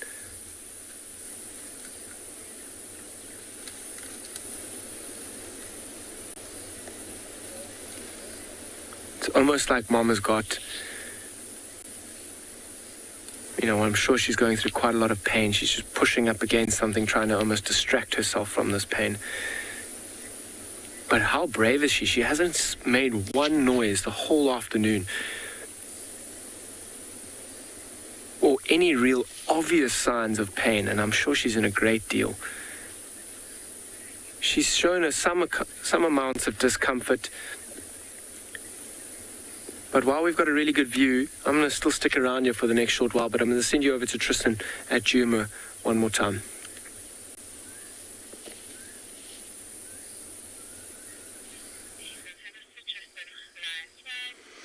Well, I think Tandy's in some amount of discomfort too from the distended belly, and so is her cub. They're both full, but it was so nice. We had a nice little interaction of the two of them coming together and meeting one another. Here, look, they're coming again. No, Mom, don't be ugly to him. He's just coming to say hello. She's always so grumpy with her cubs. Shame boy. Tandy, be nice to your son. There's no need to be ugly. So she's going to rather come and say hello to us. That is her going under the car. Why are you going under the car? It's the first time I've ever had her actually walk under the vehicle. She normally goes around. And now she's sitting. Marcel, she wants to make friends with you. Hello, Michael. The problem when she's this close is you can't move too much with her because... No, don't go to the toilet. No. She's making a poo right behind Marcel. Marcel, enjoy the smell there, buddy. It's not going to be nice. Here comes little one. He's not so sure about coming as close to us as what she just did. Let's see if he'll do the same. This is amazing. Hello, little boy. And there's some people that say that he's not relaxed. Well, that just gives you an idea of just how relaxed he has gotten of late. Marcel's trying to slowly shift around without frightening either of them or making Thandi upset.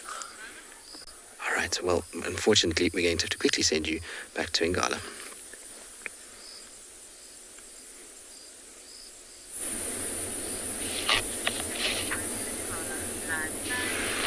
Welcome back to andBeyond Ngala, and we're still here, still watching patiently, as I'm sure you all are. Mom has also been incredibly patient this afternoon.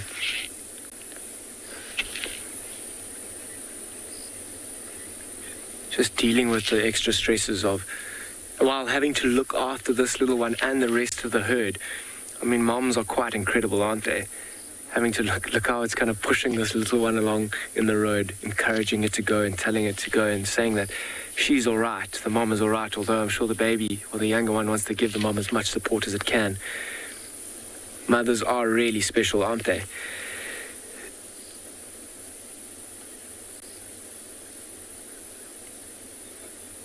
Kind of at times when moms or females are at their most vulnerable, at their weakest, in the most amounts of pain, they kind of still find ways or means to look after everyone else. It really is quite special, particularly to watch it in the wild like this. I mean, a lot of us are very familiar with it back at home, but to watch it in the wild like this is really, really special.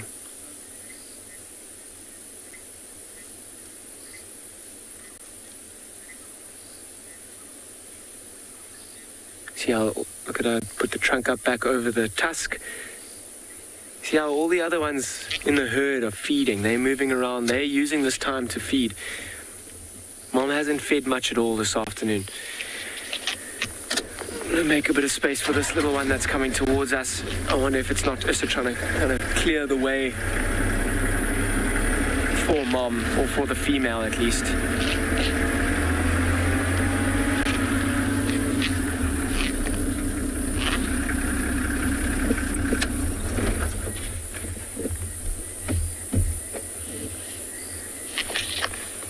Can you see as it zooms in, can you see all those flying ants, as we used to call them at home, but they're actually termites, they're alates. It's an alate eruption, waiting to try and see if there might not be some birds that come and start flying around. Yeah, it's quite a special time of the year with these alate eruptions. Birds from all over the world will be migrating, looking for these in particular. Look at the female throwing sand all over herself again. I'm sure that's a process in trying to ease the pain and the discomfort.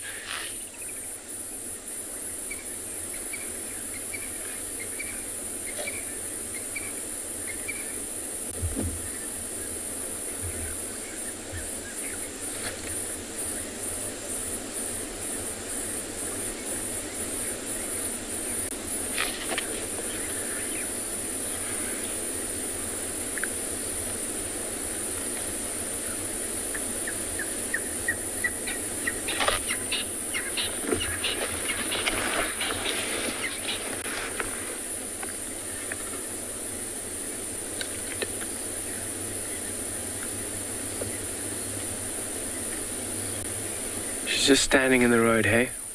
Waiting. I'm sure she's got a fair amount of control as to what's actually happening here. I wonder if she's not holding off.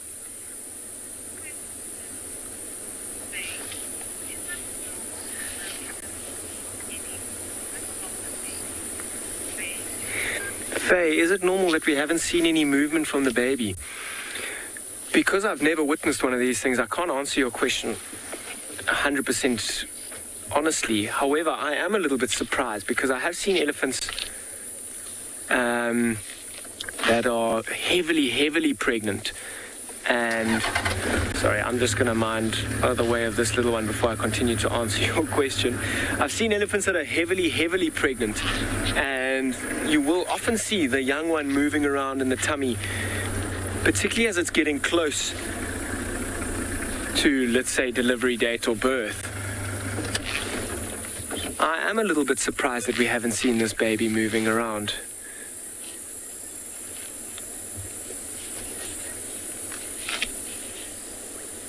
Oh, she's kind of moved off the road. I love how that little calf is standing right behind her, watching, learning. And Mom has been so patient with her. She hasn't shrugged her off once. Look how she's like kind of rubbing up against her,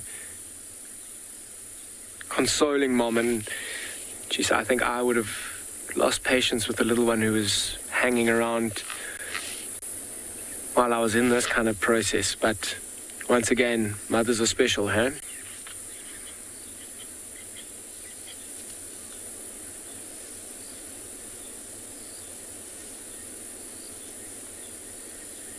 She's even pushing Mom.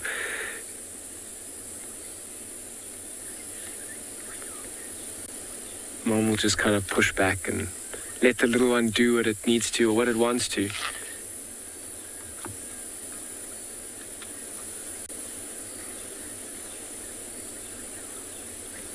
Once again, Mom has kind of gone to a tree, kind of leaning on it more than feeding on it.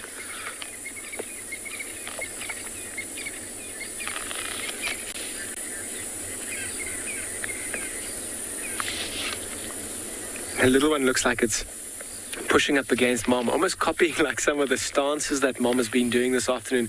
Look how it's like stretching out its back legs. I wonder if it's not trying to show Mom what to do or how to do it. Although that little calf has got no idea what it's doing. Maybe it's just following Mom and trying to watching and learning.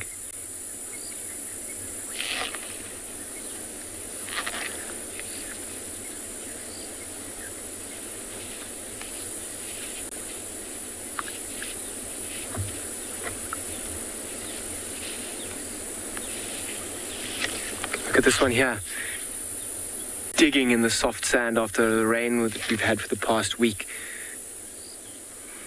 You can actually smell that fresh earth that this one's just dug up. I wonder if it's not looking for a bulb or some roots under there.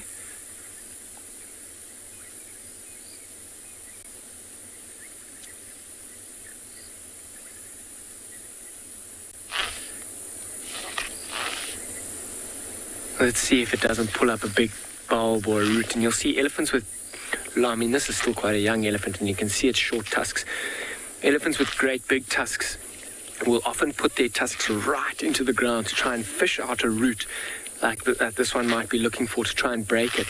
And even sometimes break off a tusk doing something like that in the ground. I wonder if it might not even put its front feet down, try and use those tusks. I mean, that's an advantage of having them, of course. And I love how the genetics are so different. Look how this one on the left-hand side's tusks are kind of out to the sides, where that female who we've been watching for the whole afternoon, her tusks are quite straight and actually even kind of go.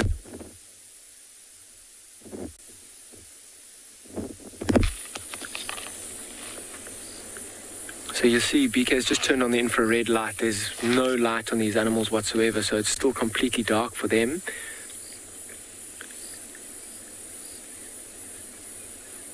Quite an impressive piece of technology, actually, to be able to watch them without putting any light or influencing anything that they do.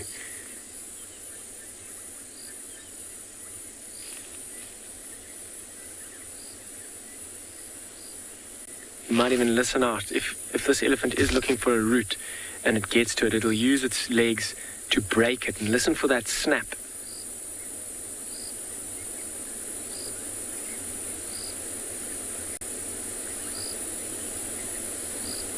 It's working quite hard, eh? Using all its body weight.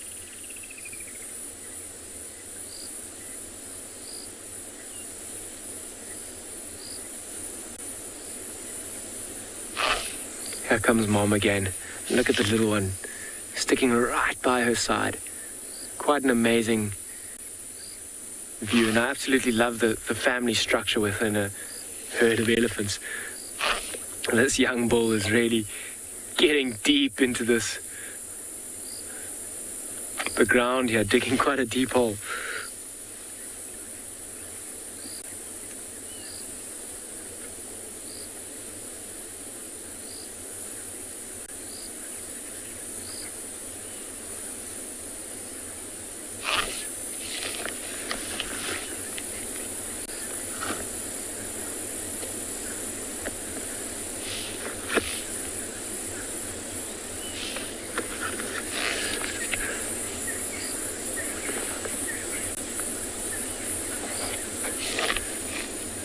And is that starting to get a bit darker?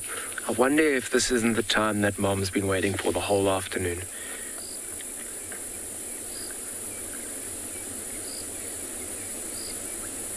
I mean, maybe that's one of the reasons that it's so rare to actually see an elephant giving birth, is that they do often give birth at night and under the cover of darkness when we're not around. And even if you were around, it's not something that you want to bring any unnecessary attention to with a spotlight or anything. That's why this infrared technology is quite unique and quite special, actually.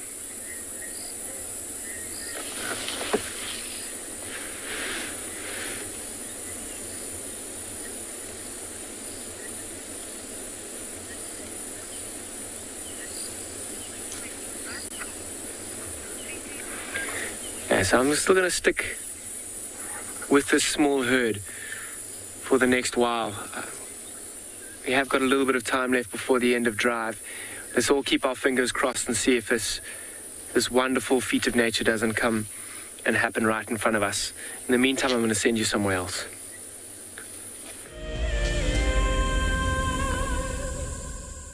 Welcome to my car. This is Wendy, and she's my favorite. She would love to have your name attached to her, so you can be with her every single time she goes on a safari here in Djuma. If you become a WildEarth explorer, you will have the opportunity to buy an engraved tag, which we will attach to her. We will make sure to send you a digital picture to show you exactly where you are sitting on her. You will have front row seat in every single sighting. My name is James Hendry, and I work here at Djuma Private Game Reserve in the Sabi sands on the western fringes of the Greater Kruger National Park. My favorite part of getting questions from viewers is that we get to have long and varied discussions about all sorts of different aspects of nature. Because our audience comes from all over the world, it's very special to have different perspectives from everywhere. If you want to submit a question on WildEarth, you need to register on our website. Once registered, go to the Live Safari page and submit your question beneath the live feed.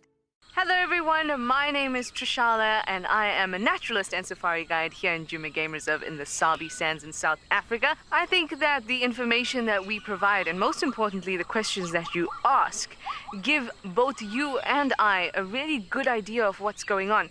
My friend Fernando here, he's a flat-necked chameleon and I love them. They're just these gems that you manage to find in the bush. Catch up with the guides daily here on WildEarth.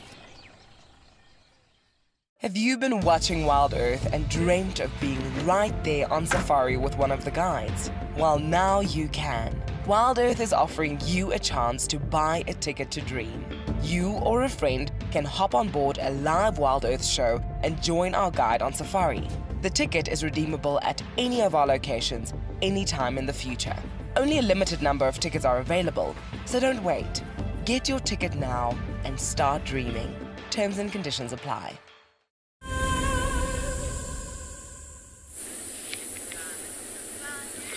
Welcome back, everybody. Now, we haven't moved very far. You see our Mom's actually going to the bathroom again, urinating and defecating. And that's actually been throughout the course of the past 3 hours or so, the time when we really thought it was going to happen. I think in that extra little push, it kind of gets closer. And every time she has, it's kind of, that amniotic sac is kind of dropped a little bit further down, allowed gravity to take control a little bit. But it's also quite interesting in the past half hour or 45 minutes even how close that little one has spent next to Mom. And Mom been so patient with it. It must be quite a stressful time for this little one as well. I mean, this is the first time that Mom is about to bring somebody else that might even mean a little bit more than this one towards her. Although I'm sure there's lots of excitement as well. Yeah, it's almost that typical sibling rivalry kicking in.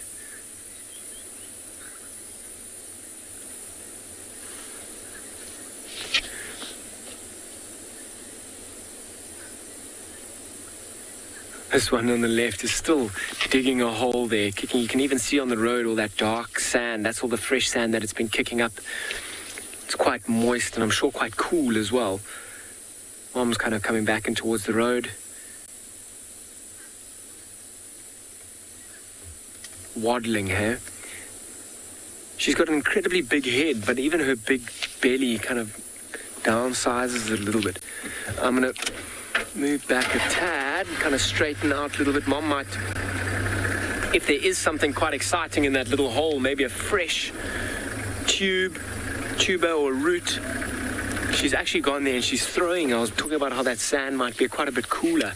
She's throwing some of that sand on her back. And underneath her, I'm sure that's easing a bit of the discomfort that she's dealing with at the moment.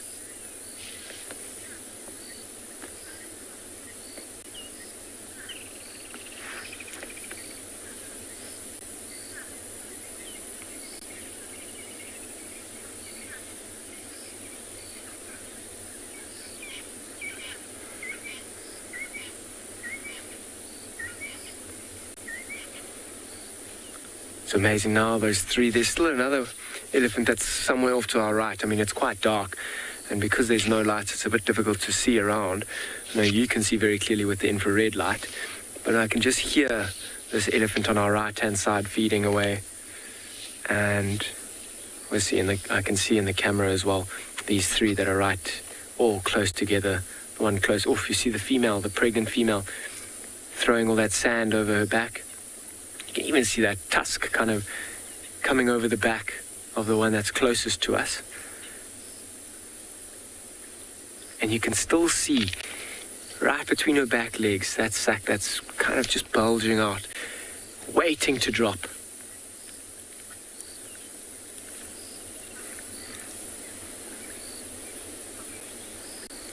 I'm a little bit surprised that we haven't seen a few leg movements or some wriggling around her belly there. Look, once again, that trunk resting over that tusk. She hasn't been focused on feeding or even drinking much at all this afternoon. I think she's just been trying to deal with this situation.